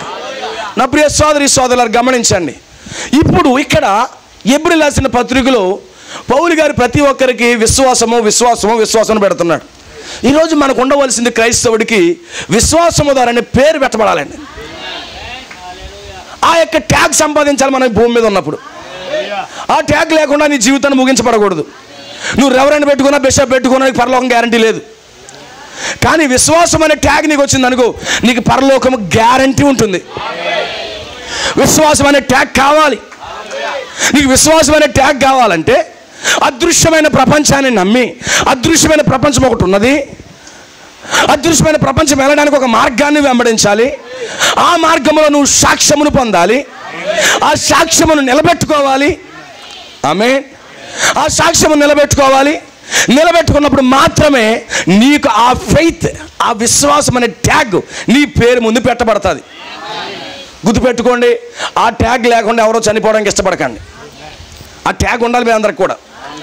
ఒకవేళ నాకే చావు వచ్చినా విశ్వాసము ద్వారా నా పేరు పలకబడాలి, ఖచ్చితంగా పలకబడాలి. అదృశ్యమైన ప్రపంచమును నమ్మి దానిని బట్టి సాక్ష్యం పొందుకుని దాని కొరకు ఈ భూమి మీద బ్రతకాలి. అదృశ్యమైన ప్రపంచం ఒకటి ఉంది మాకు, పరలోకం ఉంది మాకు అని చెప్పుకోవడం కాదు, కానీ అదృశ్యమైన ప్రపంచం ఒకటి ఉందని దాన్ని నమ్మి దాని కొరకే ఈ భూమి మీద నీవు నేను బ్రతకాలి అంటున్నాడు. అదే అంటున్నాడు ఇక్కడ. అందరూ బట్టి, దానిని బట్టి పెద్దలందరూ కూడా సాక్ష్యం పొందారు. పెద్దలందరూ కూడా సాక్ష్యం పొందారు. అంటే వారికి మరొక ప్రపంచం ఉన్నది, ఒక పరదేశం ఉన్నది, దేవుని రాజ్యం ఒకటి ఉన్నది, అక్కడ మనం వెళ్ళబోతున్నాము అని దాని కొరకే బ్రతికారు. ఈ భూ సంబంధమైన వాటి కొరకు బ్రతకలేదు, కానీ ఆ పర సంబంధమైనటువంటి ఆ ప్రపంచం కొరకు ఈ భూమి మీద జీవించి ఆ ప్రపంచంలో కొనుకోబడ్డారు. ఆమేన్. అక్కడ నువ్వు స్థానం సంపాదించాలంటే ఇక్కడ నువ్వు బ్రతకాలి. విశ్వాసం ద్వారా బ్రతికి ఇక్కడ నువ్వు ముందే జాబ్ కొట్టాలి. అక్కడ దానికి ఇక్కడ ముందే నువ్వు ప్రిపేర్ అవ్వి అక్కడికి నువ్వు రావాలి. నేను ఈరోజు ఎవరు చనిపోయినా, సారా సాంబే చనిపోయినా ఏమంటాడు? ప్రభునందు మృతులు ధన్యులు. వీడు బతుకంతా సారా తాగుతూనే ఉంటాడు, కానీ ఏమేస్తాడు పేరు? ప్రభునందు మృతులందున్నాడు ధన్యులు. ఎల్లప్పుడు 2-3 భర్తలతో తిరుగుతాడు, 2-3 పురుషులు తిరుగుతాడు, 2-3 స్త్రీలతో తిరుగుతాడు. ప్రభునందు మృతులను వాళ్ళు ధన్యులు. ఎలాగవుతున్నారు? ఎలాగవుతారు? ఎవరు? నువ్వు సాక్ష్యం పొందాలి. దేనిని బట్టి సాక్ష్యం పొందాలి? అదృశ్యమైనది ఆ ప్రపంచం ఒకటి ఉన్నది, ఆ ప్రపంచం కోసం నువ్వు బ్రతికి, ఈ వ్యక్తి ఆ ప్రపంచం కోసమే బ్రతికాడు, ఆ ప్రపంచం కొరకే జీవించాడు అనే సాక్ష్యం ఈ భూమి మీదే పొంది విశ్వాసం అనే ట్యాగ్ పెట్టుకుని ఈ ప్రపంచాన్ని విడిచి ఆ ప్రపంచంలోకి వెళ్ళిపోవాలి. దేవునికి స్తోత్రం కలుగును గాక. హల్లెలూయా. ఎలా పడితే అలాగే వెళ్ళిపోవడానికి లేదు. ఫ్లైట్లు, హెలికాప్టర్లు మన ముందు తిరుగుతూ ఉంటాయి. నేను ఎక్కేసానంటే కుదరదు. అది ఎక్కాలంటే నీకు ఎక్కడ పడితే అక్కడ ఆగిపోతుంది. నువ్వు ఎక్కడ పడితే అక్కడికి వెళ్ళిపోతుందా? ఫ్లైట్ ఎక్కాలంటే ఎక్కడికి వెళ్ళాలి? మల్కీపురం ఆటో సెంటర్కి వెళ్తే నువ్వు ఎక్కేస్తావా? దుబాయ్కి వెళ్ళలేవు. లేదా రాజుల బస్ స్టాండ్కి వెళ్ళిపోయి ఎక్కెత్తి వెళ్ళిపోతావు ఎయిర్ ఇండియాకి? నో. ఆ ఫ్లైట్ నిన్ను దుబాయ్ చేర్చే ఫ్లైటు, నిన్ను అమెరికా చేర్చే ఫ్లైటు నువ్వు ఎక్కాలంటే ముందు ఎక్కడికి వెళ్ళాలి తెలుసా? ఎయిర్పోర్ట్లోకి వెళ్ళాలి. ఆటో స్టాండ్లో దొరకదు, బస్ స్టేషన్లో దొరకదు, రైల్వే స్టేషన్లో దొరకదు. అవునా? హల్లెలూయా. రాకెట్ వెళ్ళాలంటే ఎక్కడ ఉంటుంది? అది స్పేస్ సెంటర్ ఉంటుంది. ఆ స్పేస్ సెంటర్కి వెళ్ళి ఎక్కితే వెళ్తారు. అవునా? ఎక్కాలి, అలా ఎక్కితేనే వెళ్తారు. ఎలా పడితే అలాగే వెళ్ళిపోరు. ఒక అదృశ్యమైన ప్రపంచంలోకి అతను ప్రయాణం చేయాలనుకుంటే, ఆ నిత్యత్వంలోకి వెళ్ళాలనుకుంటే, ఆ నిత్యత్వం కొరకు ఈ భూమి మీద ఎక్కడుందో ఫ్లైట్, ఎక్కడి నుంచి ఎగురుతుంది, అది ఏ సెంటర్ ఎక్కడుందో ఆ సెంటర్ను వెతుక్కుని ఆ సెంటర్కి వెళ్ళి ఎక్కితేనే వెళ్తాడు. అన్ని చోట్ల వెళ్ళరు. అదేదో తీర్థంలో దొరికే హెలికాప్టర్లు కాదు, ఎయిర్ప్లేన్లు కాదు. ఆమేన్. నువ్వు ఎక్కడ ఎక్కాలి? స్పేస్ సెంటర్కి ఎక్కి నువ్వు వెళ్తేనే అవుతుంది అక్కడికి. నా ప్రియ సోదరులు గమనించండి, వీళ్ళు విశ్వాసమును బట్టి వాళ్ళ జీవితాల్లో విశ్వాసమైన ట్యాగ్ వేసుకున్నారు. విశ్వాసంతో బ్రతికారు వాళ్ళు. మాకు మరొక ప్రపంచం ఉన్నది, మాకు మరొక దేశం ఉన్నది. ఈ శరీరం కుళ్ళిపోయినా, ఇది మరణించినా, ఇది రోగగ్రస్తం అయిపోయినా, ఒక రోజు నేను మరణము చెందితే, ఈ భూమిని నిద్రిస్తే నేను మరొక ప్రపంచానికి వెళ్ళిపోతాను, నాకు మరొక దేశం ఉన్నది అని విశ్వాసంతో ఈ భూమి మీద బ్రతికి సాక్ష్యం పొంది వెళ్ళవలసిన వారుగా ఉన్నారు. అందుకే ఏబేలు కనబడుతున్నాడు. ఏబేలు కనబడుతున్నాడు. ఏబేలు కయీను ఎవరు? అన్నదమ్ములు. ఏబేలు కయీను ఎవరు? అన్నదమ్ములు. ఒకే గర్భం నుంచి వచ్చిన వారు ఇద్దరు కూడా వచ్చారా? కానీ విశ్వాసము ద్వారా కయీను అని రాయబడుతుందా? ఏ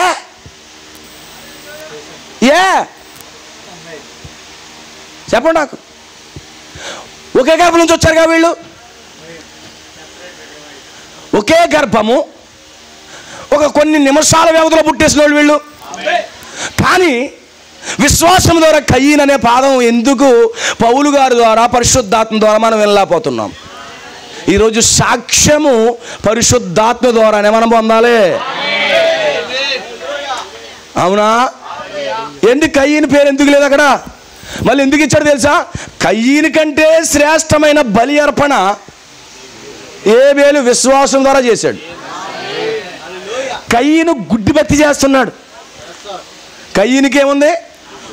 నామకార్థ భక్తి. Thank you brother. నామకార్థ భక్తి, గుడ్డి భక్తి చేసుకుంటూ వెళ్తున్నాడు.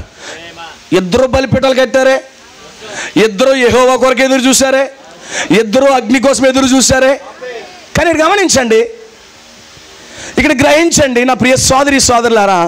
కానీ ఆ యొక్క ఏబేలుకి అయితే విశ్వాసము ద్వారానే పదం యాడ్ అయింది, కానీ కయీనికి ఏమాత్రం కూడా విశ్వాసం అనేది ఏర్పడలేదు. చూడడానికి చాలా నీతిమంతుడుగా ఉన్నాడు, చాలా భక్తిపరుడుగా ఉన్నాడు, అన్ని సంగతులు తెలిసినడుగా ఉన్నాడు. మళ్ళీ పైగా ఏబేలు కంటే పెద్దోడు. పెద్దోడు నాకు తెలుసుగా, నువ్వెంత బచ్చాగాడివి. బచ్చాగాడికి పెద్దోడికి తారతమ్యం లేదు. ఇక్కడ ఈ బచ్చాగాడి పేరు రాయబడుతుంది విశ్వాసము ద్వారానే. కయీను పేరు సీనియర్ అన్నవాడి పేరు రాయబట్టలేదు ఇక్కడ. ఇతను విగ్రహార్థికుడు కాదు కయీను, ఇతను విగ్రహార్థికుడు కాదు కయీను, లేదు వేరే మతస్థుడు కాదు. సేమ్ అదే దేవుడికి ఆరాధన చేస్తున్నవారు వీళ్ళు, ఒకే దేవుడికి ఆరాధన చేస్తున్న వాళ్ళు. కానీ ఏబేలైతంట అన్న కంటే, అన్న అయిన కయీను కంటే శ్రేష్టమైన బలి అర్పణ ఎలాగ అర్పించాడు? విశ్వాసము ద్వారా. కయీను ఏదైతే చూడలేకపోయాడో ఏబేలు దాన్ని చూసి అతను భక్తి చేసి సాక్ష్యము పొందాడు. Is it right? కయీను ఏదైతే చూడలేకపోయాడు, ఒకే గర్భం నుంచి వచ్చారు, బట్ ఈ కాంట్ సీ, చూడలేకపోతున్నాడు అతను. ఈరోజు చాలామంది క్రైస్తవులు చూడలేకపోతున్నారు. గమనించండి నా సోదరి సోదరులారా, గమనించండి. విశ్వాసమును బట్టి ఏబేలు కయీను కంటే శ్రేష్టమైన బలి దేవునికి అర్పించను. దేవుడు అతని అర్పణ బట్టి, అర్పణ గురించి సాక్ష్యం ఇచ్చినప్పుడు అతడు ఆ విశ్వాసమును బట్టి నీతిమంతుడని సాక్ష్యం పొందెను. రైట్? దేని బట్టి సాక్ష్యం పొందాడు? విశ్వాసం బట్టి అతను భక్తి చేశాడు. అదృశ్యమైన ప్రపంచం ఒకటి ఉందని భక్తి చేశాడు. ఆ ప్రపంచంలో నేను జీవించాలని ఈ భూమి మీదే ఈ లోక సంబంధమైన ఈ గురుత్వాకర్షణ శక్తులన్నిటినీ విడిచిపెట్టి, ఆమేన్, అన్ని పాపాలు, అన్ని యొక్క లోక కార్యాలన్నీ విడిచిపెట్టి నేను ఈ మార్గమును ఎన్నుకున్నప్పుడు, ఈ మార్గములో నేను పడినప్పుడు నేను ఖచ్చితంగా అదృశ్యమైన పరిమాణంలోకి నేను వెళ్ళిపోతాను అని నమ్మి అతడు బలిపీఠమును కడుతున్నాడు. ఈరోజు బలిపీఠము ప్రాముఖ్యమైనది. అయితే నువ్వు ఎలా కడుతున్నావు అనేదే ప్రాముఖ్యమైనది. బలిపీఠాలు చాలా ఉన్నాయి. కయ్యను బలిపీఠం ఉంది, ఏబేలు బలిపీఠం ఉంది. What is the important? ఏది శ్రేష్టమైన బలిపీఠము? ఇక్కడ ఏబేలు విశ్వాసము ద్వారా అర్పించే బలిపీఠం మాత్రమే ఇది శ్రేష్టమైన బలిపీఠము. ప్రభు నామానికి మహిమ కలుగును గాక. ఎంతమందికి అర్థమవుతుంది?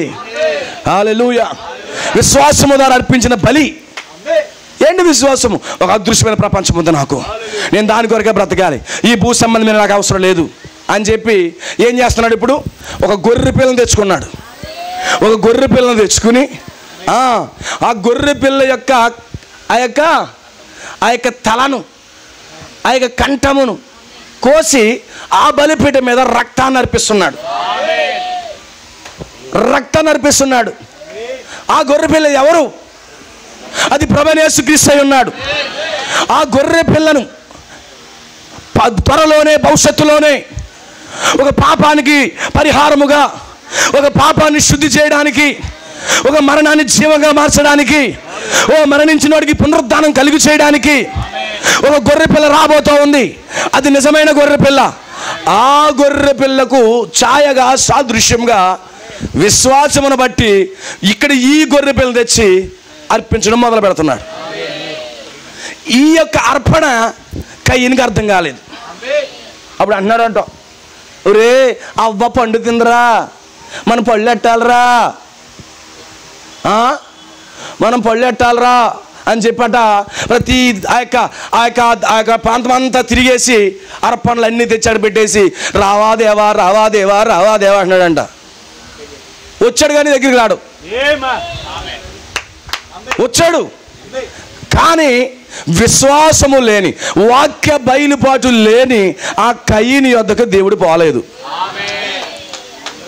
కానీ తమ్ముడు దగ్గరికి వెళ్తున్నాడండోయ్. ఏ తమ్ముడిని ఎందుకు అంగీకరిస్తున్నాడండోయ్? ఆమేన్. తమ్ముడు అదృశ్యమైనటువంటి ప్రపంచములో అదృశ్యమైన దాన్ని పట్టుకున్నాడు. ఓ ఆ ప్రత్యక్షతను పట్టుకున్నాడు. వాక్యమును వాక్యంగా చదవట్లేదు కానీ ఆ వాక్యం వెనకాల ఉన్నటువంటి ఆత్మను చదువుతా ఉన్నాడు. ఆమేన్. అందుకే పరిశుద్ధ గ్రంథం చెప్తుంది, ఆ అక్షరము చంపును, ఆత్మ జీవింపచేయును. అతను అక్షరం వెనకాల ఉన్న ఆత్మతో అతను దేవుడు వెంబడిస్తున్నాడు. కానీ కయ్యను అక్షరాన్ని వెంబడిస్తున్నాడు. హల్లెలూయా. ఈరోజు అక్షరం గట్టి కాదు నువ్వు వెంబడించేది, అక్షరం వెనకున్న ఆత్మ. నీకు అక్షరం చదివినప్పుడు దాని వెనకున్న ఆత్మ అర్థం కావాలి. అదే అర్థమైంది ఏబేలుకి. కానీ కయ్యను ఫ్రూట్స్ ఫలాలు తెచ్చి రావాలేసయ్యా రావాలేసయ్యా, 40 దినాలు ఉంటానేసయ్యా, నీకు పండగ చేస్తానేసయ్యా, నువ్వు రావాలి రాకపోతే ఊరుకోనేసయ్యా అన్నట్టు ఉన్నారు. కానీ వచ్చాడు. కానీ ఆ పక్కన ఉన్నటువంటి ఏబేలు దగ్గరికి వెళ్ళాడు. వెళ్ళగానే అన్నం కోపం రౌద్రుడైపోయాడు. ఎందుకంటే అది విశ్వాసం ద్వారా అర్పణ లేదు, ప్రత్యక్షత ద్వారా వాక్యం అర్పించట్లేదు, అక్కడ ప్రత్యక్షత ద్వారా భక్తి చేయట్లేదు. ఈరోజు క్రైస్తవ సమాజమా, గుర్తుపెట్టుకోండి, సుశీలరావు గారు విశ్వాసము ద్వారా, ప్రత్యక్షత ద్వారా, వాక్యమును బట్టి, అక్షర వెనకాల ఉన్న ఆత్మను బట్టి ఈరోజు భక్తి చేసి ఆయన నిద్రించి ఆ యొక్క పరదేశంలోకి కొనుకోబడ్డాడు. హల్లెలూయా. దేవునికి మహిమ కలుగును గాక. ఎంతమందికి అర్థమవుతుంది సోదరులారా? ఇది అర్పించలేకపోతున్నాడు, రావట్లేదు, సాక్ష్యం పొందలేకపోతున్నాడు. కానీ మన పితరులు అయితే వాళ్ళు సాక్ష్యంను పొందారు. ఈరోజు నువ్వు ఒక సాక్ష్యాన్ని పొందాలి. దేని బట్టి? దేని బట్టి? ఆమేన్. ఏదో ఊర్లో అందరికీ మంచి హెల్ప్ చేస్తాడు, అందరూ ఉన్నారాయి. ఆమేన్. సుశీలరావు గారి యొక్క సాక్ష్యం భవిష్య విధంగా అనుకోవచ్చు. ఎవరికి ఆన్ చేయలేదు, అందరితో బాగా ప్రేమగా మాట్లాడుతున్నాడు, మంచిదే. కానీ నేను ఇచ్చే సాక్ష్యం ఏంటో తెలుసా? ఆయన ఎలాంటి సాక్ష్యం పొందాడో నేను చెప్పనా? బైబిల్లో ఏబేలు ఎలాంటి సాక్ష్యం పొందాడో అలాంటి సాక్ష్యమునే పొంది వెళ్ళాడు. ఆమేన్. మన సాక్ష్యాలు వేరు, పరిశుద్ధాత్మ ఇచ్చే సాక్ష్యాలు వేరు. మన సాక్ష్యం వేరు, పరిశుద్ధాత్మ ఇచ్చే సాక్ష్యం వేరు. ఐ బిలీవ్, నమ్ముతున్నాను. మన సాక్ష్యం ఏమనిపిస్తుంది అంటే, అయ్యో ఎవరిని ఏమనేవాడు కాదు, ఓ చేయమని కూడా దొక్కడం, ఎవరికి హాని చేయడు, అందరినీ బాగా చూసుకుంటాడు. ఓకే, అదంతా వండర్ఫుల్. కానీ పరిశుద్ధాత్మ ఇచ్చే సాక్ష్యం ఏంటి తెలుసా? పరిశుద్ధాత్మ ఇచ్చే సాక్ష్యం ఏంటి తెలుసా? ఆమేన్. అతను ఒక అదృశ్యమైన ప్రపంచం కొరకు అతని భూమి మీద సిద్ధపరచబడ్డాడు. ఆ గడికి పంపబడిన వాక్యాన్ని నమ్మాడు. ఆ కాలానికి దేవుడు పంపించిన వర్తమానం నమ్మాడు. హల్లెలూయా, ఆమేన్. లాజరు యేసునామాన్నే నమ్మాడు. యేసునామం నమ్మకపోతే నీకు రక్షణే లేదు కదా. కొనుక్కో నామం బట్టి ఉందేంటి? బిషప్ నామంలో బాప్తిజం పొందితే పరలోకం వెళ్ళిపోతావా? మరి ఎవరి నామం బాప్తిజం పొందాలి? ప్రభువైన యేసుక్రీస్తు నామంలోనే బాప్తిజం పొందాలి. అవునా? లేకపోతే ఎల్లమ్మ పుల్లమ్మ నామంలో బాప్తిజం పొంది అయిపోతారా? మరి ఇప్పుడు ఎవరి నామంలో బాప్తిజం పొందాడు నా సోదరుడు? మరి పరలోకం వెళ్ళాలిగా.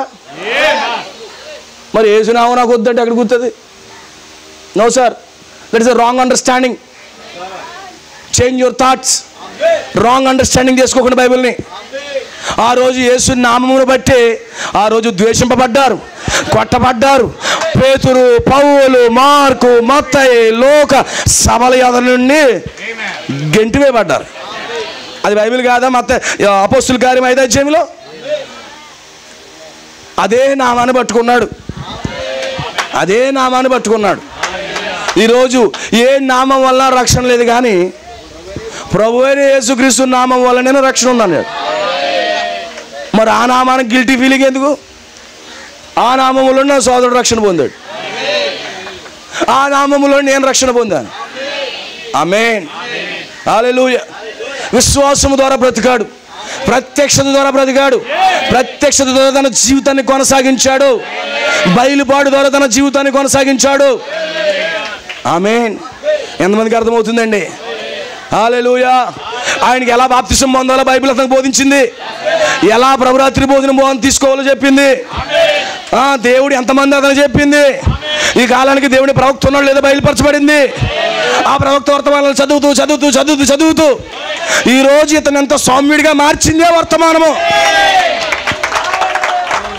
ఎలా మారాడయ్యా ఆయన అనుకుంటే కనుక, ఆయన అంతలా ఎలా మారాడయ్యా అనుకుంటే కనుక, ఈయన మారడానికి పూర్తి కారణం ఏంటంటే ఈ కాలంలో పంపబడిన వర్తమానమే కారణం. నా తల్లి చెప్తా ఉంది, ఉదయం నుంచి సాయంకాలం వరకు రోజు ప్రసంగమే ప్రసంగమే ప్రసంగమే ప్రసంగం. అవునా? అవునా? ఏం వెళ్తుంది లోపలికే?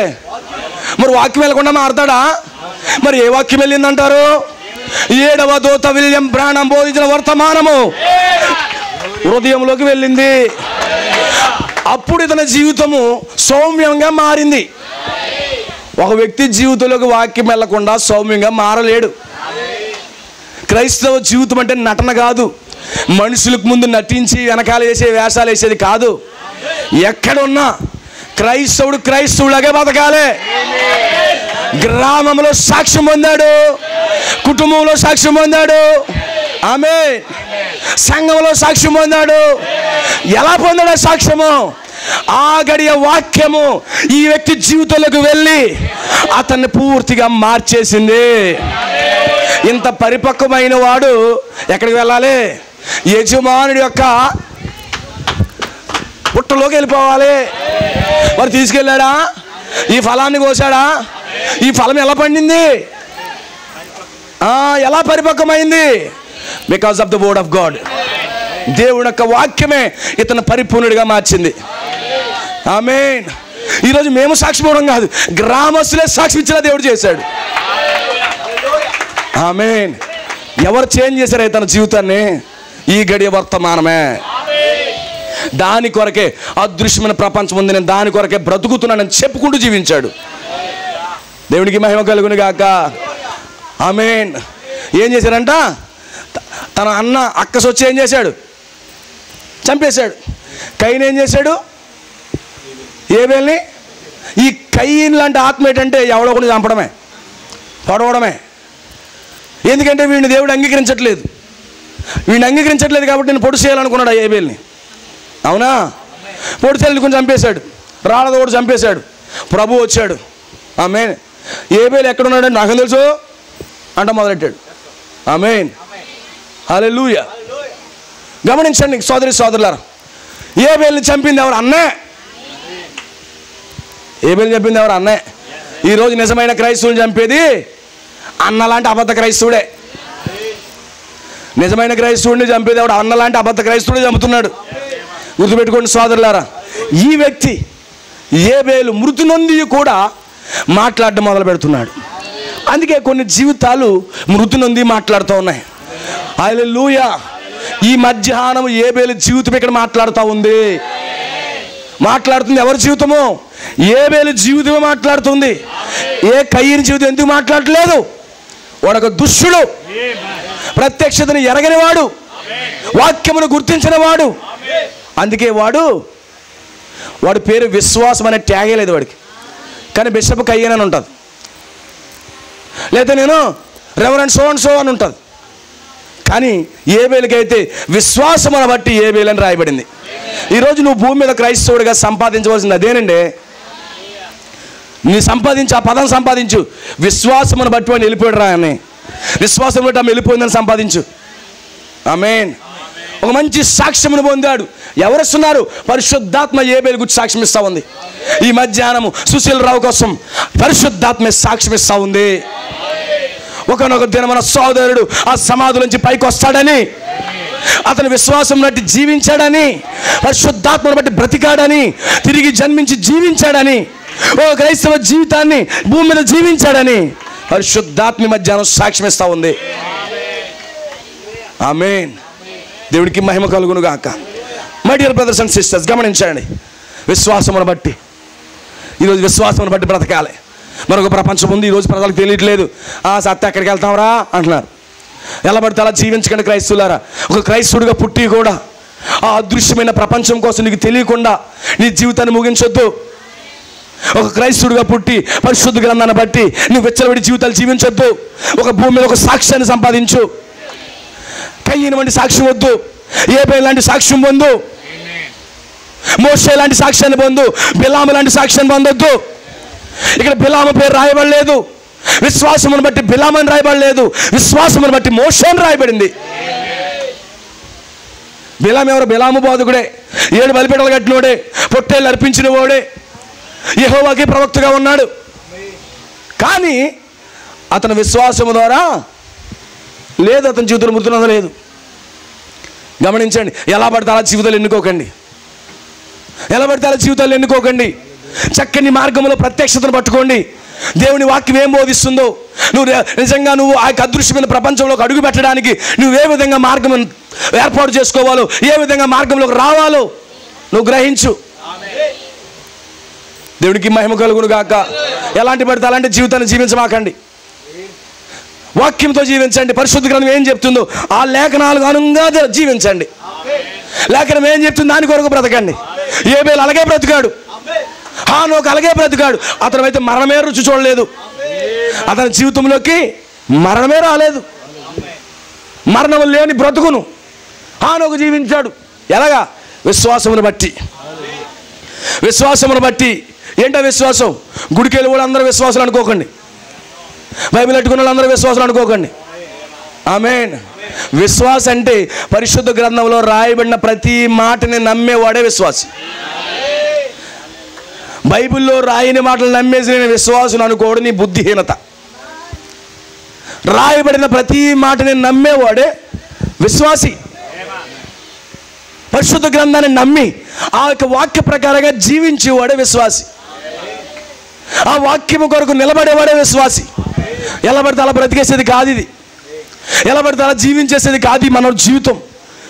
వాక్యమును బట్టి మనం జీవిస్తూ ముందుకు వెళ్ళాలి. వాక్యం ఏం చెప్తుందో, వర్తమానం ఏం బోధిస్తుందో, ప్రత్యక్షత ఏమిస్తుందో దాన్ని బట్టే బ్రతుకుతూ వెళ్ళాలి. దేవునికి మహిమ కలుగును గాక.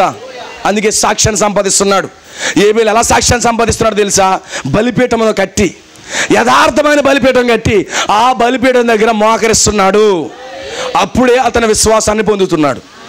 ఏ బలిపీఠం దగ్గర మోకరిస్తే ఆ బలిపీఠం దగ్గర మోకరించడం బట్టి నువ్వు విశ్వాసగా పిలువబడవు. కయ్యను బలిపీఠం దగ్గర నిలబడితే నువ్వు విశ్వాసగా పరిగణించబడవు. కయ్యను ఒక అవిశ్వాసి, కయ్యను ఒక వేషధారి. ఈ వేషధారులకి అవిశ్వాసులకి దేవుని రాజ్యంలో చోటు లేదు. కేవలం విశ్వాసులకు మాత్రమే దేవుని రాజ్యంలో చోటు అనేది ఉందండి. బతికాడు, జీవించాడు, ఒక అద్భుతమైన జీవితాన్ని జీవించాడు హేబేలు. ఒక గొర్రె పిల్లని తెచ్చుకున్నాడు. గొర్రె పిల్ల ఎవరో? క్రీస్తు అయి ఉన్నాడు. ఈరోజు ప్రతి ఇంట్లో క్రీస్తు ఉండాలి. టీవీలు కాదు, సినిమా షోలు కాదు, లేకపోతే చెత్త చెదారం కాదు. కయ్యను తన ఇంట్లోకి గొర్రె పిల్లని ఆహ్వానిస్తున్నాడు. ఆ గొర్రె పిల్ల ప్రభువైన యేసుక్రీస్తు అయి ఉన్నాడు. ఈరోజు ప్రభువైన యేసుక్రీస్తు నీ కుటుంబ బలిపీఠం మీద లేకపోతే, నీ సంఘ బలిపీఠం మీద లేకపోతే నువ్వు ఎలా వెళ్తావు పరలోకానికి? నీ జీవితాన్ని దేవుడు ఎలా అంగీకరిస్తాడు? ఆ బలిపీఠం మీదకి ఆ రక్తము కారుతున్న గొర్రె పిల్ల కావాలి.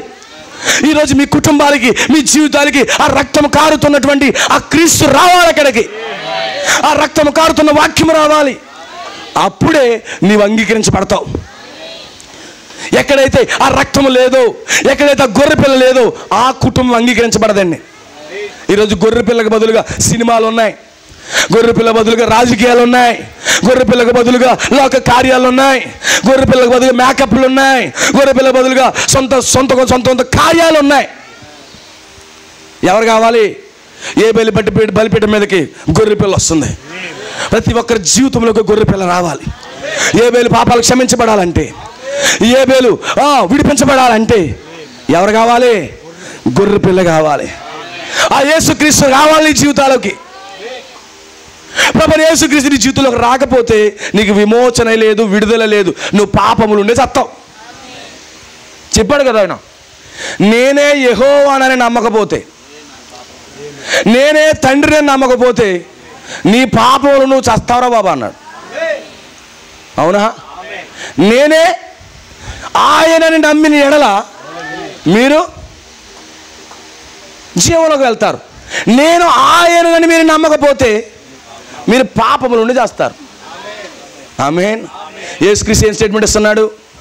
నేను ఆయనని, ఎవరైనా పాత నిబంధనలో ఉన్న తండ్రి అయిన యెహోవాని నేనే నమ్మకపోతే మీరు మీ పాపముల నుండి చేస్తారన్నాడు.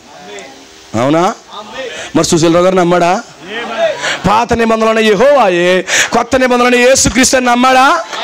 మరి జీవం కలగాల. మరి నమ్మనోడి పరిస్థితి, తండ్రి ఏరు కుమారుడు ఏరు అన్నోడి పరిస్థితి ఏంటి? నమ్మకపోతే చస్తాడని చెప్పాడు బైబిల్లో. ఆమేన్. నమ్మని ఎడల మీ పాపములోనే నశించిపోతారు అన్నాడు. అవునా? నమ్మకపోతే అంటే చాలామంది అంటారు గుడికి రారా లేకపోతే నశించిపోతారు అంటాడు. కానీ పాత నిబంధనలో యెహోవాయే, కొత్త నిబంధనలో యేసుక్రీస్తుని నమ్మకపోతే నువ్వు గుడికి వెళ్ళినా వస్తావని చెప్తున్నాడు ఇక్కడ. Is it right? అదేనా బైబిల్? యోహాను సువార్త 8వ అధ్యాయం అదే వచ్చి చెప్తున్నాడా? మరి సుశీలరావు గారు దేన్ని నమ్మాడు? పాత నిబంధనలో యెహోవా ఆయనే వాక్యం ఉన్న దేవుడు, తండ్రిగా ఉన్న దేవుడు, తన్ను తానుగా ఆయన ఒక శరీరం సృజించుకుని కుమారుడిగా ఆయనే దిగి వచ్చి ఆయన ప్రజలందరి కోసం రక్తాన్ని పెట్టి ఆయనే సమాధానం చేసి వెళ్ళిపోయాడు. ఆయన నమ్మి సోదరుడు నమ్మాడు. ఆమేన్. ఇప్పుడు ఆయన లేచాడని ఈయన నమ్మితే మరి ఈయన కూడా లేచాడని బైబిల్లో ఉంది. ఆమేన్. మరి ఇదేమీ నమ్మకుండా గుడికి వెళ్ళిపోయి గోపురాలు కట్టేస్తే మనం ఎలా లేచిపోతావు? ఆమేన్. ఈరోజు అసలు క్రైస్తవం అనేదే పునరుద్ధానం మీద ఆధారపడిందండి. నీకు పునరుద్ధానం అనేది లేకపోతే నువ్వు గుడికి వెళ్ళడం మాని బైబిల్ పడాయి. ఆమేన్. నీకు పునరుద్ధానం కలగాలంటే నేను ఆయనను నువ్వు నమ్మాలి. నేను ఆయనను నువ్వు నమ్మకపోతే నీకు పునరుద్ధానం లేదు, నీ పాపంలో చచ్చిపోతావు అన్నాడు. బైబిల్ వెరీ క్లారిటీగా ఉందండి, చాలా క్లారిటీగా ఉంది పరిశుద్ధ గ్రంథం. దేవునికి మహిమ కలుగును గాక. ఇప్పుడు ఏ బేలు బలిపీఠం మీదకి గొర్రె పిల్ల వచ్చి అక్కడ అర్పించబడి రక్తం కారుతుంది. ఏ బలిపీఠం మీద అయితే గొర్రె పిల్ల ఉందో ఆ బలిపీఠం మీదకి ప్రభు వచ్చి అక్కడ అంగీకరించాడు. కానీ కయ్యని బలిపీఠాన్ని దేవుడు తృణీకరించేశాడు. ఇప్పుడు ఏ బేలు తన బలిపీఠం మీదకి గొర్రె పిల్లని తెచ్చింది, దాన్ని బట్టి ఏబేలు సాక్ష్యమును పొందాడు. ఏబేలు సాక్ష్యమును పొంది అతడు చనిపోయినను మాట్లాడుతూ ఉన్నాడు. ఇప్పుడు సుశీలరావు గారు నిద్రించి ఉండొచ్చు, ఆయన నిద్రించున్నను ఆయన జీవితము మాట్లాడుతూనే ఉంది. దేవునికి స్తోత్రం కలుగును గాక.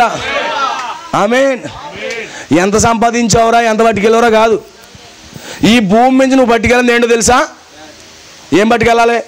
నువ్వు కోట్లు పట్టుకెళ్ళవల్ల, పైకి లక్షలు పట్టుకెళ్ళగలవా? ఆమేన్. నీవు ఈ భూమి మీద నిజమైన క్రైస్తవ జీవితం జీవించి, భూమి మీద పరిశుద్ధాత్మతో నింపబడి, ఈ భూమి మీద నువ్వు తిరిగి జన్మించి ఒక మంచి సాక్ష్యమును సంపాదించి, సాక్ష్యం అంటే ఎలాంటి సాక్ష్యం? అది నువ్వు దేవుని కొరకు, వాక్యము కొరకు బ్రతికిన సాక్ష్యాన్ని సంపాదించి, ఆ సాక్ష్యాన్ని పట్టుకుని నువ్వు దేవుని రాజ్యంలోకి వెళ్ళాలి. దోతలు అడుగుతాయి, కోట్ల రూపాయలు తెచ్చామని అడుగుతాయా? నీ సాక్ష్యం ఏంటని అడుగుతాయి. నీ సాక్ష్యం ఏంటి? నీ సాక్ష్యం ఏంటి అబ్బాయి? నీ జీవితం ఏంటి? నువ్వు ఎలా బతుకో? దేవుడి వాక్యాన్ని విశ్వసించావా?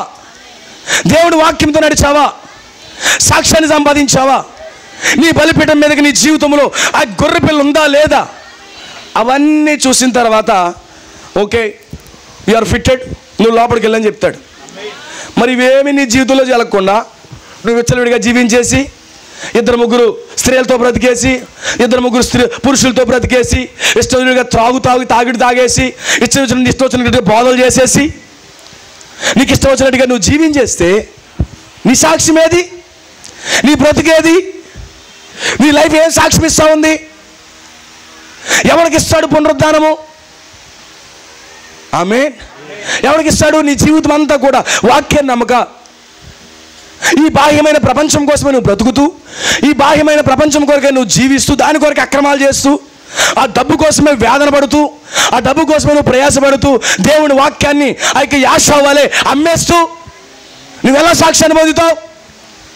అందుకే విశ్వాసం బట్టి యాకోబు అని రాయబడింది, కానీ విశ్వాసం బట్టి యాషావు అని రాయబడలేదు. అతను అదృశ్యమైన ప్రపంచాన్ని అతను నమ్మలేదు.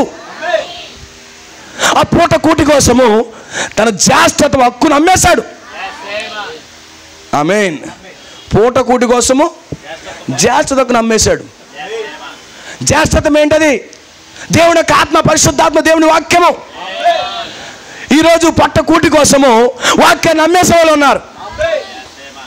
వాళ్ళు విశ్వాసం బట్టి మృతి నొందిన వాళ్ళేనా? విశ్వాసం బట్టి జీవించిన వాళ్ళేనా వాళ్ళు? No sir. అందుకే యాషావు పేరు రాయబడలేదు. విశ్వాసమును బట్టి యాషావు అని రాయబడలేదు, కానీ విశ్వాసమును బట్టి యాకోబు అని రాయబడింది. విశ్వాసం బట్టి మోషే అని రాయబడింది. డబ్బు కోసము, పేరు ప్రఖ్యాతల కోసము, ఆ పలుకుబడి కోసము, దానికోసం దీనికోసం పరిగెట్టిన బిలాము పేరు విశ్వాసం ద్వారా బిలాము అని రాయబడలేదు. హల్లెలూయా. కానీ మోషే ఆమేన్ విశ్వాసమును బట్టి ఐగుప్తు ధనము కంటే, ఈ ధనము కంటే, ఈ సిరి సంపదల కంటే క్రీస్తు విషయమైన నింద గొప్ప భాగ్యము. నేను వాక్యం కొరకు బతుకుతాను. ప్రజలను వెలివేసేసిన, ప్రజలను త్రోసేసేసిన, కుటుంబాలను పక్కన పెట్టేసిన, గ్రామాలను పక్కన పెట్టేసిన, ఎంతమంది లోకమైన వేరు చేసిన, ఈ వర్తమానాన్ని పట్టుకుంటే, ఈ వాక్యాన్ని పట్టుకుంటే ఖచ్చితంగా నేను నిత్యత్వంలోకి ప్రవేశిస్తాను, ఖచ్చితంగా నిత్యత్వంలోకి ప్రవేశిస్తాను అనే అదృశ్యమైన ప్రపంచమును గూర్చి విశ్వాసమును బట్టి మోషే జీవించడం మొదలుపెట్టాడు. That is the real Christian life అండి. ఏదో గుడికి వెళ్ళి బైబిల్ పట్టుకుని వెళ్ళిపోతే కాదు. గుర్తుపెట్టుకోండి, బైబిల్ నీకంటే బయట వాళ్ళు ఎక్కువ పట్టుకుంటున్నారు, నీకంటే వాళ్ళే బాగా చదువుతున్నారు. యోహాను సువార్తలో 8వ అధ్యాయంలో ఏముందో వాళ్ళకే తెలుసు, కానీ క్రైస్తవుడిగా గుడికి వెళ్తున్నాడు నీకు తెలదు. మలాకీ గ్రంథము 4వ అధ్యాయం 5-6 వచనాల్లో ఏముందో చర్చిలకి వెళ్ళడానికి తెలుసు, చర్చికి వెళ్తున్నా నీకు తెలియట్లేదు. అపోస్తుల గారు 2:38 చర్చికి వెళ్ళడానికి తెలుసు, చర్చికి వెళ్తున్నాడు నీకు తెలీదు. Amen. My dear brothers and sisters, amen. Susheelarao గారికి వాక్యం అంటే చాలా ఇష్టమండి. కొంచెంసేపు చెప్పండి పాస్టర్ గారు, కొంచెంసేపు చెప్పండి పాస్టర్ గారు అనేవాడు. టైం సరిపోవట్లేదండి, 2 గంటల వాక్యం చెప్పండి అనేవాడు. ఆమేన్. హల్లెలూయా. తాగుబోతుడు చచ్చిపోతారంట, ఆ తలకాడికి వెళ్ళి ఏం చేస్తారు? బ్రాంతి చేస్తారు. అవునా? ఒకవేళ చనిపోయినప్పుడు బూర్లు బాగా ఇష్టం అనుకో, బూర్లు ఎట్టుకెళ్ళి అటు ఎత్తేస్తుంటారు. అవునా? అవునా? అవునా కదా? మరి సుశీలరావు గారికి ఎక్కువ వాక్యం అంటే ఇష్టం. ఇక్కడ వాక్యమే చెప్పాలి ఇక్కడ. అవునా? సుశీలరావు గారికి వాక్యం అంటే చాలా ఇష్టం. మరి వాక్యాన్ని మరి పెట్టాలి కదా, మనం ఆయన్ని ప్రేమించిన వరకే పెట్టాలి కదా. మనం బాంధీ చేసా పెట్టట్లేదు, లేకపోతే బూర్లు ఎట్టట్లేదు, లేదా ఇంకోటి ఎట్టట్లేదు. ఆయనకి వాక్యం అంటే ఇష్టం కాబట్టి వాక్యాన్ని పెడదాం. ఆమేన్ అనుకుంటాడు. ఆమేన్. నేను ఎంతో పెద్ద సువార్త గుడికి పెడదాం అనుకున్నాను, కానీ నేను వెళ్ళిపోయిన తర్వాత నా పాస్టర్ గారు మంచి సువార్త గుడికి ఎట్టాడు అనుకోవాలి. ఆమేన్. దేవునికి మహిమ కలుగును గాక. My dear brothers and sisters, గమనించండి. ఎవరికైనా ఆకలి తెలిపోండి. కానీ సుశీలరావు గారిని ప్రేమించే వాళ్ళు మాత్రం కొంచెం కడుపు మార్చుకోండి.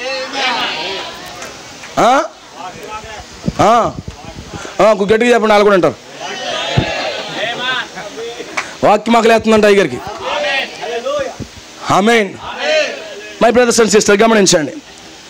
ఈరోజు ఈ భూమి మీద జీవిస్తూనే ఆ ప్రపంచం కోసం బ్రతకాలండి. మనం ఈ భూమి మీద జీవిస్తున్నాం, మనకు తెలుసు.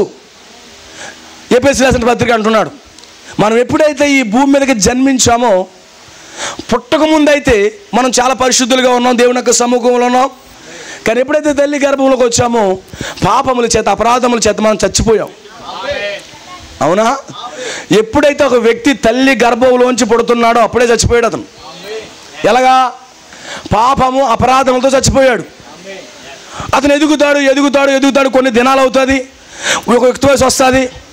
ఈ పాపముల చేత, అపరాధముల చేత చచ్చిపడిపోయినటువంటి మనము ఒక రోజు వచ్చినప్పుడు, దేవుని యొక్క వాక్యం మన ఎద్దుకు వచ్చినప్పుడు, ఈ చచ్చిన మనమే, గుర్తుపెట్టుకోండి. అనుకోవచ్చు బ్రతుకున్నామని అనుకోవచ్చు. తల్లి గర్భములో ఎప్పుడైతే ఒక బిడ్డ పడుతున్నాడో అప్పుడే చచ్చాడు, according to the Bible scriptures. తల్లి గర్భంలో రూపించబడి ఎప్పుడైతే ఉన్నాడో అప్పుడే చచ్చిపోయాడు. ఎఫెసీ పత్రిక అదే బోధిస్తుంది మనకి. మీరు పాపముల చేత, అపరాధముల చేత చచ్చిపడిపోన్నారని చెప్పాడు. అలాగే వచ్చాం మన భూమి మీదకి. అందుకే ఈ పాత జీవితంలో చెప్పుకోవడానికి ఒక ఘనత లేదు, దీనికి చెప్పుకోవడానికి ఒక మెరిట్స్ లేవు.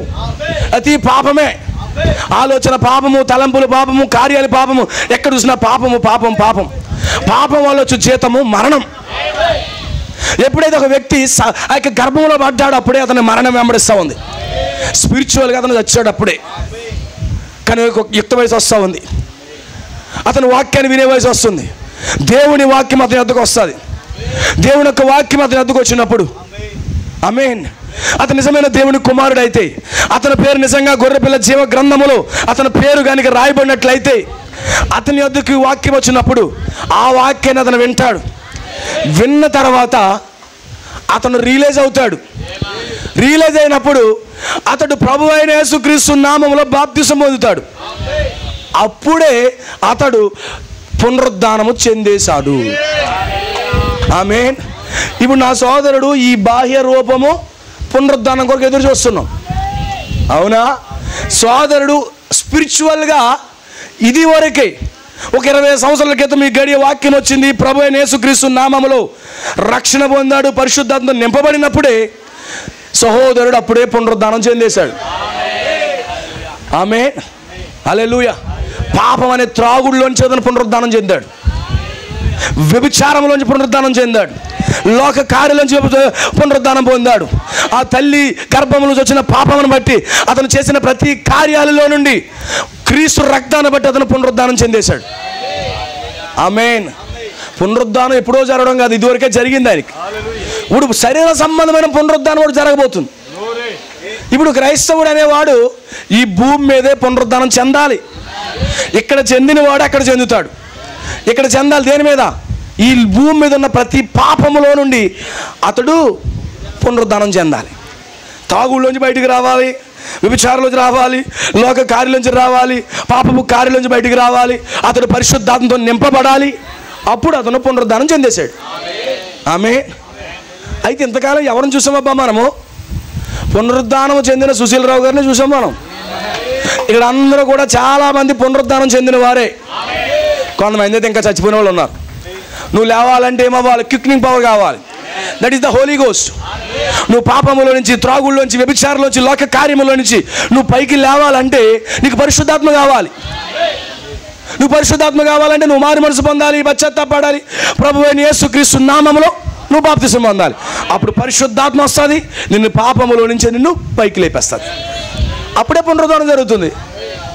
ఇప్పుడు పునరుద్ధానం చెందిన తర్వాత ఈ సహోదరుడు 2 ప్రపంచాల్లో జీవించడం మొదలుపెట్టాడు. ఆమేన్. పునరుద్ధానం చెందకుండా 2 ప్రపంచాల కోసం అర్థం కాదు. అందుకే బైబిల్ చెప్తుంది, ఒక క్రైస్తవుడు 2 ప్రపంచాలలో బ్రతుకుతాడట. ఒకటి బాహ్యమైన ప్రపంచము, ఒకటి అదృశ్యమైన ప్రపంచము. అదృశ్యమైన ప్రపంచంలో బ్రతుకుతూ బ్రతుకుతూ బ్రతుకుతూ ఈ బాహ్యమైన ప్రపంచాన్ని విడిచి అదృశ్యమైన ప్రపంచంలోకి వెళ్ళిపోవాలి. మన సహోదరుడు చేసింది అదే, మన సహోదరుడి జీవితంలో జరిగింది అదే. దేవుడికి మహిమ కలుగును గాక. విశ్వాసమును బట్టి సుశీల్ రావు గారు, ఆమేన్, హల్లెలూయా, వాక్యాన్ని నమ్మి విశ్వాసాన్ని బట్టి సుశీల్ రావు గారు సాక్ష్యం పొంది మరణించి ఇప్పుడు ఆయన జీవితం ద్వారా మాట్లాడుతూ ఉన్నాడు. ఎంతమందికి అర్థమవుతుంది సోదరులారా? గ్రహించగలుగుతున్నారా? అందుకే ఈ క్రైస్తవ జీవితం అనేది ఈ 2 ప్రపంచాల్లో ఆధారపడి ఉందండి. ఈరోజు చాలామందికి అర్థం కాదు, ఏముందలే ఏం చేస్తారు అనుకుంటారు. మోసపోకండి. ఈరోజు నిజమైనటువంటి జీవితము మరొక ప్రపంచంలోనే ఉంది. ఇది బాహ్య ప్రపంచం. పువ్వు వికసిస్తున్నాం, చాలా అందంగా కనబడుతున్నాం, మంచి కండ్లు కనబడుతున్నాయి. కొద్ది రోజులు ఇటు మళ్ళీ గూను వచ్చేస్తుంది, కాళ్ళు లొంగిపోతున్నాయి, మళ్ళీ పెట్టులోకి వెళ్ళిపోతున్నాం, చచ్చిపోతున్నాం. చిన్నప్పుడు రోషంగా నిలబడుతున్నాం. యవనస్తులు వచ్చినప్పుడు నా కండలు చూడు, నా జిమ్ చూడు, నా కట్స్ చూడు, నా 6 ప్యాక్ చూడు అంటున్నాం. వయసు గడుస్తూ ఉంది, గూను రావడం స్టార్ట్ అవుతుంది. నువ్వు చనిపోయేటప్పటికి ఇంత బుల్లి మనిషి అయిపోయి సమాధిలోకి వెళ్ళిపోతున్నావు. ఒక స్త్రీ అయితే చాలా అందగతిగా తయారవుతుంది. ఆమె అందాన్ని చూపించడానికి లిప్స్టిక్లు, ఫేస్ బ్యాక్లు, ఐబ్రోస్, కటింగ్లు అవి వేసేసి చాలా అందాన్ని కనబరుస్తుంది. వయసు పెరుగుతూ ఉంది, బిడ్డలు కంటుంది, గూను వచ్చేస్తుంది, ముసలిది అయిపోతుంది, నడుస్తుంది, సమాధిలోకి వెళ్ళిపోతుంది. ఇది కేవలము సాధారణంగా ఉండే విషయాలండి ఇవి. ఇందులో చెప్పుకోవడానికి ఏమీ లేవు, ఇలాంటి గొప్పలు కూడా లేవు ఇక్కడ. కానీ గమనించండి, ఆదాము ఆ శరీరంలో ఉన్నప్పుడు కొన్ని వందల వేల లక్షల సంవత్సరాలు బ్రతికాడండి ఆయన.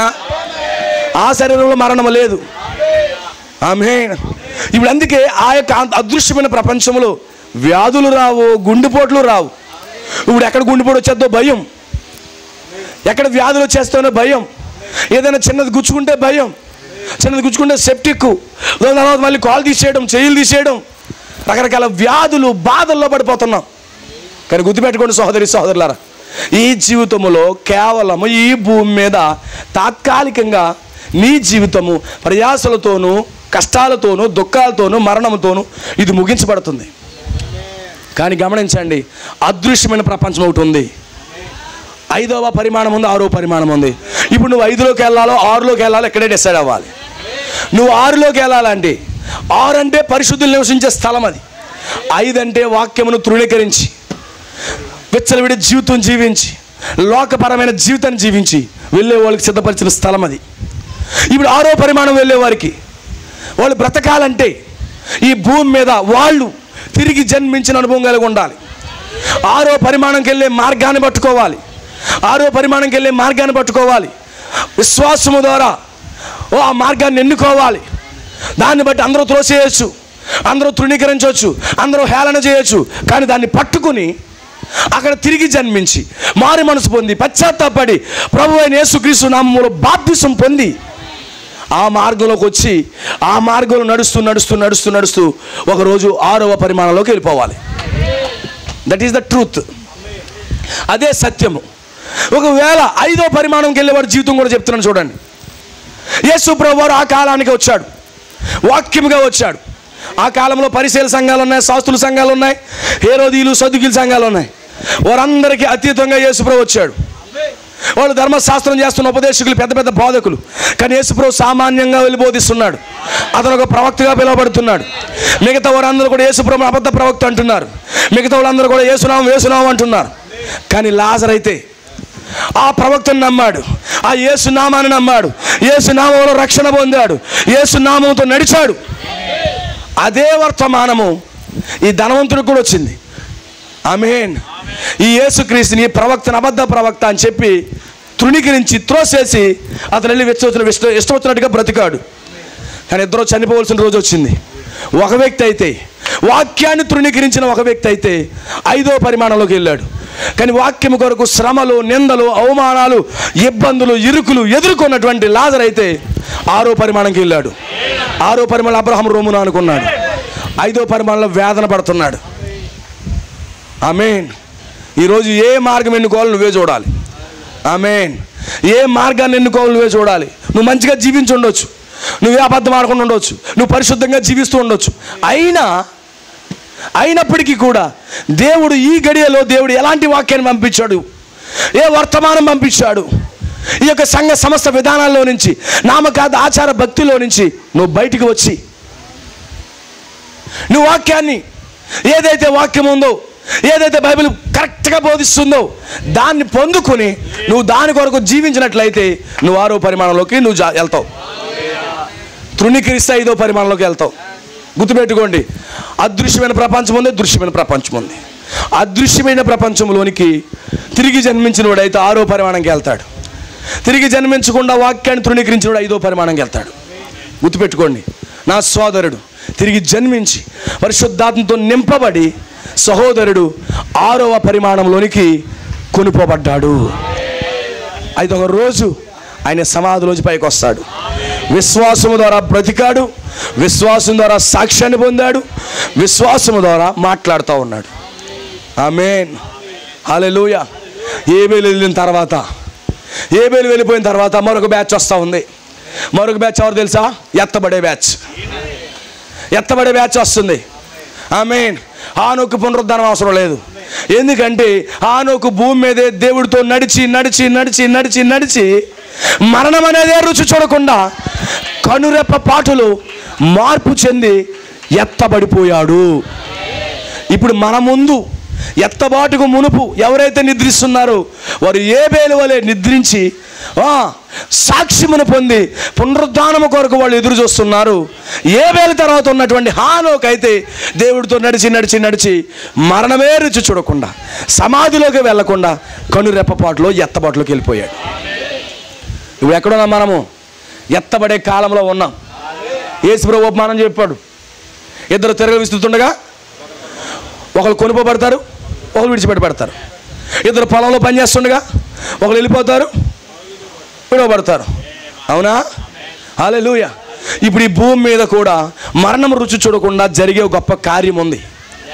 మరణం రుచి చూడకుండా ఉండాలంటే దేవుని వాక్యముతో సమ్మతించాలి. పరిశుద్ధ గ్రంథంలో ఉన్న ప్రతి మాటతో సమ్మతించాలి. ఆమేన్. అపోస్తులు 2:38తో సమ్మతించి మారు మనసు పొంది పశ్చాత్తాపడి ప్రభువైన యేసుక్రీస్తు నామములో బాప్తిసం పొంది పరిశుద్ధాత్మతో నింపబడి ఆ మాటకి సమ్మతించి నడిస్తే నీకు మరణం అనేది లేకుండానే కనురెప్పపాటులో మార్పు పొంది ఎత్తబాటులోకి వెళ్ళిపోతాడని ఈ కాలంలో వాగ్దానం చేశాడు. ఇప్పుడు ఆ వాగ్దానం కొరకే మనం ఎదురు చూస్తున్నాము. మన ముందు నిద్రించిన పరిశుద్ధులు వాళ్ళకి ముందే సమయం అయింది కనుక ముందే దేవుని ఉద్దేశం వాళ్ళు పూర్తి చేశారు కాబట్టి వారు సమాధిలోకి వెళ్ళి ఆ గొప్ప పునరుద్ధానం కొరకు ఎదురు చూస్తున్నారు. కానీ సజీవులుగా ఉన్న మనము మరణము చెంతకే మనం వెళ్ళకుండా, మరణమే రుచి చూడకుండా హానోకు వలె కొనిరెప్పపాటులో ఎత్తబడిపోయే కాలంలో మనం జీవిస్తూ ఉన్నాము. ఈ దినాలలో ఒక దినము కడబోరం రోగగానే శరీరం మార్పు చెంది ఎత్తబాటులోకి వెళ్తామని బైబిల్ వాక్యం సెలవిస్తా ఉంది. అయితే దాని కొరకు హానోకు ఏం చేశాడు? సాక్ష్యం పొందాడు. హానోకు కూడా దేవుడికి ఇష్టడై ఉన్నాడని సాక్ష్యం పొందాడు. కానీ ఇంగ్లీష్లో ఉంటుంది దేవుడిని సంతోషపెట్టాడట. దేవుడిని సంతోషం దేంతో పెడతాం మనం?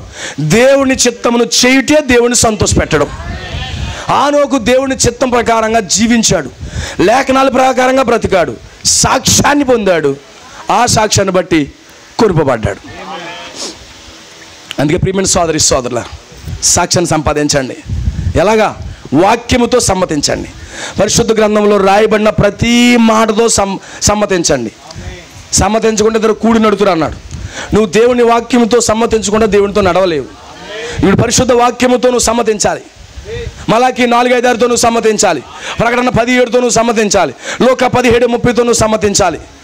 ఆది కాండము నుంచి ప్రకటన గ్రంథం వరకు ఉన్న ప్రతి మాటతో నువ్వు సమ్మతించి నడవాలి.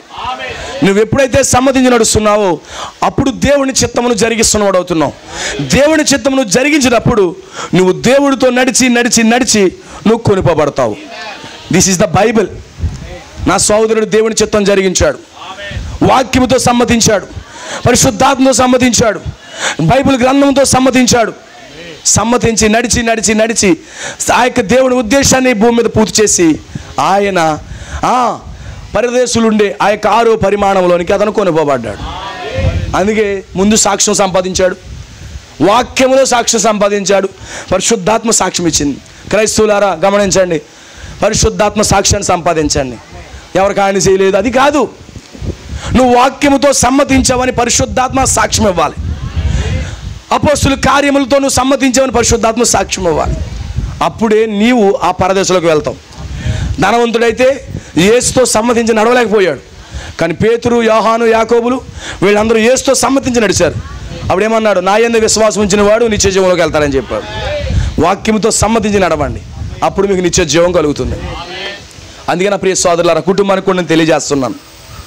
తన భర్త పద్మ గారి యొక్క భర్త సుశీలరావు గారు ఎల్లప్పుడూ వాక్యము కొరకు దాహం కలిగి పరిశుద్ధ గ్రంథంలో ఉన్నటువంటి ప్రతి దేవుని వాక్యానికి సమ్మతించి 18 కిలోమీటర్ల ప్రయాణం చేస్తూ వచ్చి ఎండనక వాననక చలనక రాత్రనక పగలనక వచ్చి తన జీవితాన్ని ప్రభుకు అర్పించుకుని వాక్యానికి సమ్మతించి ఆమేన్ హల్లెలూయా గొప్ప పునరుద్ధానపు శక్తిని పొందుకుని ఆమేన్ సమాధులైన శరీరం ఉంది, ఆయన ప్రాణం ఆత్మ ప్రభు యొక్క సముఖంలో ఉంది. ఆమేన్. ఏదో ఒక దినమున ఆయన పైకి వస్తాడు. తన భార్యగా, తన కుమారులుగా మీరు కూడా వాక్యముతో సమ్మతించి ఆ పునరుద్ధానపు శక్తిని, ఆ జీవం కలిగిన దేవుని యొక్క ఆత్మను పొందుకుని ఆ గొప్ప పునరుద్ధానము కొరకే ఎదురు చూస్తున్నటువంటి నీ భర్తను బయటికి పిలవలసిన బాధ్యత మీ మీదే ఉంది. ఎప్పుడైతే నువ్వు పిలుస్తున్నావో అతను సమాధిని పగలగొట్టుకుని పైకి వచ్చి యవనస్తుల వలె నిలబడతాడు. ఇప్పుడు 59 సంవత్సరాలు అతను మృతి నొందొచ్చు, కానీ నిత్యత్వంలో వయసు 19-20 సంవత్సరాల కంటే ఎక్కువ ఉండదు. ఇప్పుడు నా సోదరుడు 19-20 సంవత్సరాల వయసులో ఉన్నవాడిగానే ఉన్నాడు అక్కడ. ఇక్కడ ఫోటో అయితే మనం 58-59 ఫోటో పెట్టాము, కానీ నిత్యత్వంలో అయితే అతను 18 లేక 19-20 వయసు మధ్యలోనే జీవిస్తున్నాడు. ఎందుకంటే దేవుడు మనిషిని చేసినప్పుడు చిన్నపిల్లడుగా చేయలేదు, ముసలుడుగా చేయలేదు, యవనస్తుడిగా చేశాడు. ఇప్పుడు నిద్రించిన ప్రతి ఒక్కడు కూడా యవనస్తుడిలో ఉంటాడు. సుశీలరావు అక్కడ అలాగే ఉంటాడు. పిల్లలు ఉన్నారు, భార్య పిల్లలు. వాక్యమునకు సమ్మతించి వాక్యముతో నడవండి. విశ్వాసమును బట్టి సుశీలరావు గారు ఏ విధంగా అయితే సాక్ష్యాన్ని పొంది మృతి నొంది మాట్లాడుతున్నాడో, మృతి నొంది కూడా పునరుద్ధానం కొరకు ఎదురు చూస్తున్నాడో, అలాగే ఎక్కడున్న పరిశుద్ధులారా గుర్తుపెట్టుకోండి, విశ్వాసమును బట్టి మృతి నొందండి. విశ్వాసం అంటే నిరీక్షింపబడి వాడి యొక్క నిజ స్వరూపము. ఆమేన్. ఒక అదృశ్యమైన ప్రపంచం ఒకటి ఉంది, అదృశ్యమైనటువంటి దేశం ఒకటి ఉంది, 6వ పరిమాణం అనేది ఒకటి ఉంది. నిద్రించిన పరిశుద్ధులు విశ్రాంతి తీసుకునే స్థలం ఒకటి ఉంది. ఇక నువ్వు నిద్రిస్తే నువ్వు అక్కడికి వెళ్తావు. నువ్వు దాన్ని నమ్ముట కొరకు, దాని వాక్యాన్ని నమ్మి ఇక్కడ నువ్వు తిరిగి జన్మించి వాక్యముతో సమ్మతించి నువ్వు నడిచినప్పుడు అక్కడికి వెళ్తావు. ఆ విధంగా నువ్వు చేసినప్పుడు భూమి మీద సాక్ష్యం పొంది నువ్వు కొనిపోబడతావు.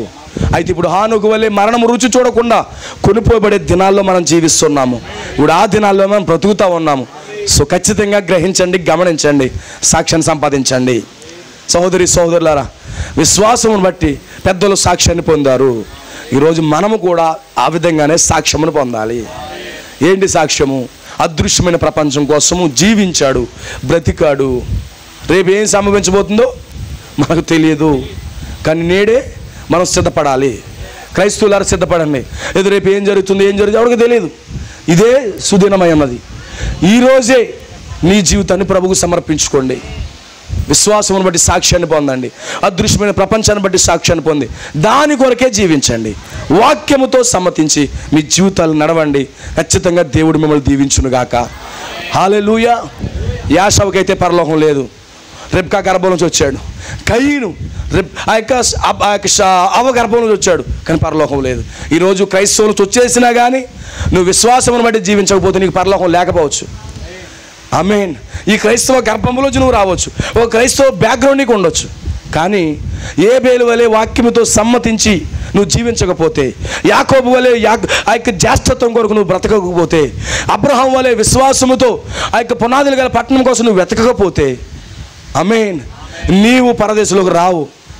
నువ్వు 5వ పరిమాణమైన పాతాళంలోకి వెళ్ళిపోతావు. కానీ అబ్రహాం వలె, ఇస్సాకు వలె, యాకోబు వలె, హానోకు వలె, ఏబేలు వలె విశ్వాసం బట్టి జీవించి సాక్ష్యమును పొందే అదృశ్యమైన ప్రపంచం ఒకటి ఉంది. దాని కొరకు ఈ భూమి మీద బ్రతికి సాక్ష్యం పొంది ఆ యొక్క అదృశ్యమైన పరిమాణంలోకి ఏ విధంగా వెళ్ళాలో ఆ మార్గాన్ని వెతుక్కుని ఆ మార్గంలో ప్రయాణం చేయండి. ఖచ్చితంగా దేవుడు అదృశ్యమైన పరిమాణంలో దేవుడిని ఉంచుతాడు. ప్రభు ఈ కొన్ని మాటలు దీవించునుగాక, ఈ కొన్ని మాటలు ఆశీర్వదించునుగాక. దేవుడు నిజంగా సుశీలరావు గారి యొక్క జీవితము భద్రముగా సజీవుడుగా ప్రభు యొక్క సముఖంలో ఉన్నాడని చెప్పడానికి నేను ధైర్యంగా మాట్లాడుతూ ఉన్నాను. కుటుంబం కూడా ధైర్యం వహించాలని, కుటుంబం కూడా ధైర్యంగా ఉండాలి. సుశీలరావు గారు మేము మరలా కలుసుకుంటామని ఆ గొప్ప నిరీక్షణ ధైర్యం మీరు కూడా కలిగి ఉండాలని, బంధువులు, తోబుట్టువులు, గ్రామస్తులు, సోదరులు అందరూ అదే నిరీక్షణ ధైర్యమును కలిగి ఉండాలని చెప్తూ ఈ మాటలను ముగిస్తూ ఉన్నాను. ప్రభు మిమ్మల్ని దీవించును గాక. ఆమేన్. God bless you. అందరు లేచి నిలబడి మనం ప్రార్థన చేసుకుందాం పిల్లారా. మరి దేవుడు నిశ్చయంగా మరి వచ్చిన సహోదరులతో అలాగే కుటుంబంతో నిశ్చయంగా దేవుడు మాట్లాడాడు పిల్లారా. నిజంగా అద్భుతమైన విషయాలు, అద్భుతమైన సంగతులు. మరి ఇదే కూడిక మరి వేరేగా ఉంటే కనుక పాస్టర్లు అయితే కనుక వాళ్ళు ఏడు చేస్తారు, ఉన్న వాళ్ళని కూడా ఏడిపించేస్తారు. కానీ పిల్లారా మన వర్తమానం ఏం చెప్తుందంటే వాక్యం పైన విశ్వాసం రప్పిస్తుంది మనకి. దేవునికి మహిమ కలుగును గాక. హల్లెలూయా. అయితే పిల్లలు విశ్వాసమును బట్టి మనకు ధైర్యము, విశ్వాసమును బట్టి వాక్యమును బట్టి మన యొక్క నిరీక్షణ. అయితే పిల్లరా అదే ఇతరుల వల్లే మరి ఖచ్చితంగా దుఃఖించి ఇతరుల వల్లే ఉండొద్దు అన్నాడు ఆయన. కాబట్టి పిల్లలు మనం ఎల్లప్పుడూ కూడా నిజంగా ప్రభువుని బట్టి ఆనందించేవారు మేము ఉండాలి ఖచ్చితంగా. కాబట్టి పిల్లలు ఖచ్చితంగా విశ్వాసం బట్టి ఏబేలు అలాగైతే మృతి చెందాడు, అలాగే పిల్లారా విశ్వాసం బట్టి హానోకు, నోవహు, అబ్రహాము, దేవునికి మహిమ కలుగును గాక. హల్లెలూయా. వీళ్ళందరూ కూడా పిల్లారా ఒక విశ్వాసాన్ని చేత పట్టుకుని వారు సమాధిలోకి వెళ్ళారు. వాళ్ళు దేవుడికి మహిమ కలుగును గాక. హల్లెలూయా. కాబట్టి పిల్లారా అందుకనే ఈరోజు ఖచ్చితంగా సుశీలరావు గారు కూడా మరి అదే విశ్వాసాన్ని బట్టి ఏబేలు ఏ విశ్వాసంతో అయితే నిద్రించాడో మరి సుశీలరావు గారు కూడా అదే విశ్వాసంతో నిద్రించాడు ఆయన. దేవుడికి మహిమ కలుగును గాక. ఆల్రెడీ మరి ఖచ్చితంగా పిల్లారా మొదటి పునరుద్ధానంలో ఏబేలు ఖచ్చితంగా ఆల్రెడీ పునరుద్ధానం చెందేశాడు ఆయన. దేవుడికి మహిమ కలుగును గాక. ఇప్పుడు రెండవ పునరుద్ధానంలో ఇప్పుడు సుశీలరావు గారు పునరుద్ధానం చెందబోతున్నాడు ఆయన. కాబట్టి పిల్లారా ఖచ్చితంగా గొప్ప మరి నిరీక్షణ కలిగిన మాటలు, గొప్ప విశ్వాసంతో కూడిన మాటలు, గొప్ప బలముతో కూడిన మాటలు, గొప్ప ధైర్యంతో కూడిన మాటలు, ఆదరణతో కూడిన మాటలు దేవుడు నిశ్చయంగా రాదు ఈ మధ్యాహ్నం కలిసి మనకి ఇచ్చాడు ఆయన. కాబట్టి మనం అందరం ప్రార్థన చేసుకుందామండి. ఖచ్చితంగా పిల్లల కుటుంబం కూడా మరి ఎంత మాత్రం కూడా మరి యొక్క అధైర్యపడవద్దు, ఎంత మాత్రం కూడా భయపడవద్దు, జడియవద్దు. కాబట్టి పిల్లలు మీరు దేవుని ఖచ్చితంగా మీరు దేవుని పైన విశ్వాసం ఉంచండి, వర్తమానం పైన విశ్వాసం ఉంచండి. ఖచ్చితంగా ఒక రోజు మళ్ళా అదే సుశీలరావు గారిని మళ్ళా మనం కలుసుకోబోతున్నాము. దేవుడు కొద్ది మాటలు దీవించిన కాక మనం ప్రార్థన చేసుకుందామండి. అందరూ కూడా పిల్లలు కళ్ళు మూసుకునండి. మరి సమయంలో పిల్లారా మరి సీతారాంపురాన్ని పరిచయం చేస్తున్న దేవుని సేవకులు ప్రసన్న బాబు గారు ప్రార్థన చేస్తారండి వాక్యం నిమిత్తం. చివరిగా ప్రార్థన చేసుకుందామండి. అందులో తలలో ఉంచి దేవుడు మనకు గొప్ప ఆదరణకరమైన మాటలు ఇచ్చినందుకు ఆయనకి కృతజ్ఞతలు చెల్లిస్తూ మనం ప్రార్థన చేసుకుందాం. హల్లెలూయా, హల్లెలూయా, హల్లెలూయా. ఓ దేవానికి స్తోత్రములు ప్రభువా, గొప్ప దేవుడా, మహోన్నతుడా, నీకు వందనాలు. ఓ దేవి యొక్క ప్రభు మధ్యాహ్న కాల సమయంలో నీ సేవకుని నిలబెట్టుకుని ప్రభువా, ఓ దేవ సంఘంను ఉద్దేశించి, కుటుంబంను ఉద్దేశించి, గ్రామస్తులను ఉద్దేశించి ప్రభువా, ఓ మా యొక్క ప్రశస్తమైన సోదరుడు సుశీలరావు గారిని బట్టి ప్రభువా గొప్ప ఆదరణకరమైన మాటలు మాకు ఇచ్చినందుకు వందనాలు ప్రభువా. ఓ దేవా నిజముగా ప్రభువా ఒక క్రైస్తవుడికి మరణం లేదని ప్రభువా, ఓ దేవ నువ్వు సూటిగా స్పష్టంగా చెప్తా ఉన్నావు ప్రభువా. ఎవరైతే పునరుద్ధానం నమ్మలేదో ప్రభువా వారు క్రైస్తవులే కారని చెప్పావు ప్రభువా. కానీ మేమైతే ప్రభువా ఖచ్చితంగా మాకు పునరుద్ధానం ఉందని ప్రభువా, ఈ కాలం యొక్క ప్రవర్త ఓ దేవ ఏలి ఆత్మ కలిగిన ప్రభువా, ఓ దేవ విలియం మ్యారియన్ బ్రన్హమ్గా ప్రభువా, ఓ దేవ సోదరుని పంపించి ప్రభువా, ఓ నీ ప్రపంచానికి వార్నింగ్ ఇచ్చావు ప్రభువా. ఓ దేవ నిజముగా తండ్రి, ఓ దేవ నిజముగా నీ పరిశుద్ధులు ఓ ఎటువంటి ఓ దేవ అవిశ్వాసం లేకుండా నిరీక్షణ కలిగి ప్రభువా ఆ గొప్ప పునరుద్ధానం కొరకు ప్రభువా ఓ దేవ ఎవరైతే ప్రభువైన యేసుక్రీస్తు నామములో బాప్తిజం పొంది ఉన్నారో ఈ వర్తమానం కొరకు ఎవరైతే నిలబడి ఉన్నారో ప్రభువా వాళ్ళందరూ కూడా నిరీక్షణ కలిగి ప్రభువా ఆ గొప్ప పునరుద్ధానం కొరకు ఎదురు చూస్తూ ఉన్నారు తండ్రి. ఓ దేవా ప్రభువా ఓ దేవ జీవించుచున్నవారు అయితే ఓ ఆనోకు వలె ఆ గొప్ప ఎత్తపాటు కొరకు ఎదురు చూస్తూ ఉన్నారు ప్రభువా. అనేక విషయాలు మా మధ్యలో పంచుకొని ప్రభువా నిజంగా కుటుంబానికి మాకు ఆదరణకరణగా నువ్వు మాట్లాడినందుకు వందనములు ప్రభువా. ఈరోజు ప్రభు ఎంతరేది కరలో ప్రభువా ఓ ఈ రాంబాగ్ అనే ప్రాంతంలో ప్రభువా ఈ పరిసర ప్రాంతాలకు హెచ్చరిక జారీ చేసావు ప్రభువా. ఓ దేవ నిజముగా తండ్రి ఆ రోజు హేబేలు చనిపోయి విశ్వాసం ద్వారా మాట్లాడితే ఈరోజు మా యొక్క సోదరుడు సుశీల్ రావు గారు చనిపోయి ప్రభువా విశ్వాసం ద్వారా ఈ గ్రామాన్ని చివరి హెచ్చరిక జారీ చేశాడు ప్రభువా. ఎందరైతే గ్రహించారో ఓ దేవ ఎటువంటి నామకార్థ భక్తిలో మేమున్నా సరే ఎటువంటి అవిశ్వాసంలో ఉన్నా సరే ఓ దేవ విశ్వాసపు బలిపీఠాలు వదిలిపెట్టి విశ్వాసము కలిగిన హేబేలు వలె విశ్వాసము కలిగిన సుశీల్ రావు గారి వలె ఈ గ్రామస్తులు ప్రభువా నిజమైన సర్వ సత్యాన్ని కనుగొని వాటిలో వారు కూడా జీవించుదురుగాక, విశ్వాసం ద్వారా వారు కూడా గొప్ప సాక్ష్యములు పొందుకుందురుగాక. ఓ దేవ నిజముగా విడిచి వెళ్ళిన కుటుంబానికి కూడా ప్రభువా గొప్ప ధైర్యమును ఆదరణ మీరు దయచేయండి ప్రభువా. ఓ తన భర్త తన తండ్రి ఏ విధమైన మార్గంలో నడిచి ఏ విధమైన సత్యం కొరకు నిలబడి ఉన్నాడు ఈ కుటుంబం కూడా అలాగే నిలబడి ప్రభువా ఒకనొక రోజు ఓ అతన్ని కలుసుకోబోతున్నామన్న గొప్ప విశ్వాసము నిరీక్షణ కుటుంబానికి కూడా కలుగును కాక ప్రభువా.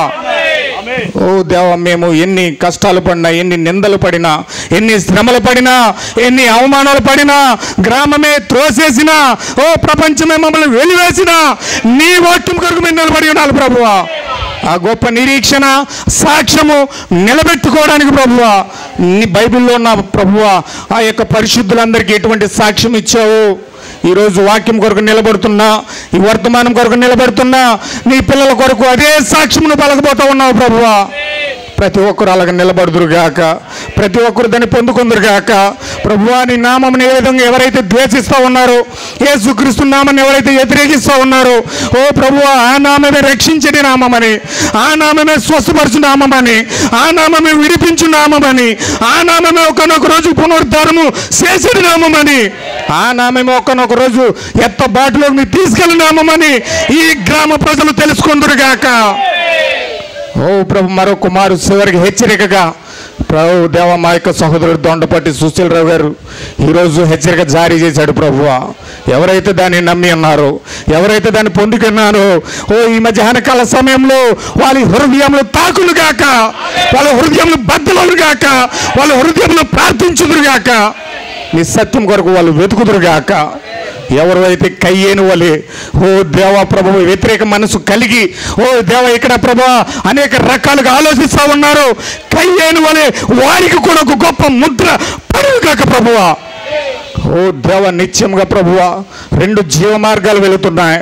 ఓ దేవ ధనవంతుడు ఆ పాతాళ మార్గాన్ని ఎంచుకున్నాడు, లాజరు అయితే ప్రభువా నిన్ను నమ్మి ఆ పరలోక మార్గాన్ని ఎంచుకున్నాడు, భూమి మీద దాని కొరకు సాక్ష్యం ఇచ్చాడు. ఓ ప్రభువా మేము కూడా అలాగే సాక్ష్యం ఇచ్చి మా జీవితాలు నిజముగా వాక్యం ద్వారా రుజువు చేసి నిజముగా మేము ముందుకెళ్ళదుము గాక. ఓ దేవా ప్రభు ఈరోజు మా సోదరుని బట్టి గొప్ప సాక్ష్యాన్ని ఇచ్చి ఈ గ్రామంలో గొప్ప సువార్త వినిపించినందుకు వందనాలు. ఓ ఈ కుటుంబాన్ని ఆదరించండి ప్రభువా, విడిచి వెళ్ళిన తన భార్యను బిడ్డలను ప్రభువా బంధువర్గాన్ని ప్రభువా అందరినీ మీరు ఆదరించండి. ఓ దేవ అందరినీ ప్రభువా ఓ నీ యొక్క కృపగల హస్తం కింద ఓ మీరు దాయమని ప్రార్థిస్తున్నాం దేవా. ఓ ఈ వాక్యం కొరకు వారు కూడా నిలబడుదురుగాక. ఎంత మాత్రం కోల్పోకుండా తన భర్త నడిచిన దాడిలో తండ్రి నడిచిన దారిలో వారు కూడా నడుచుదురుగాక.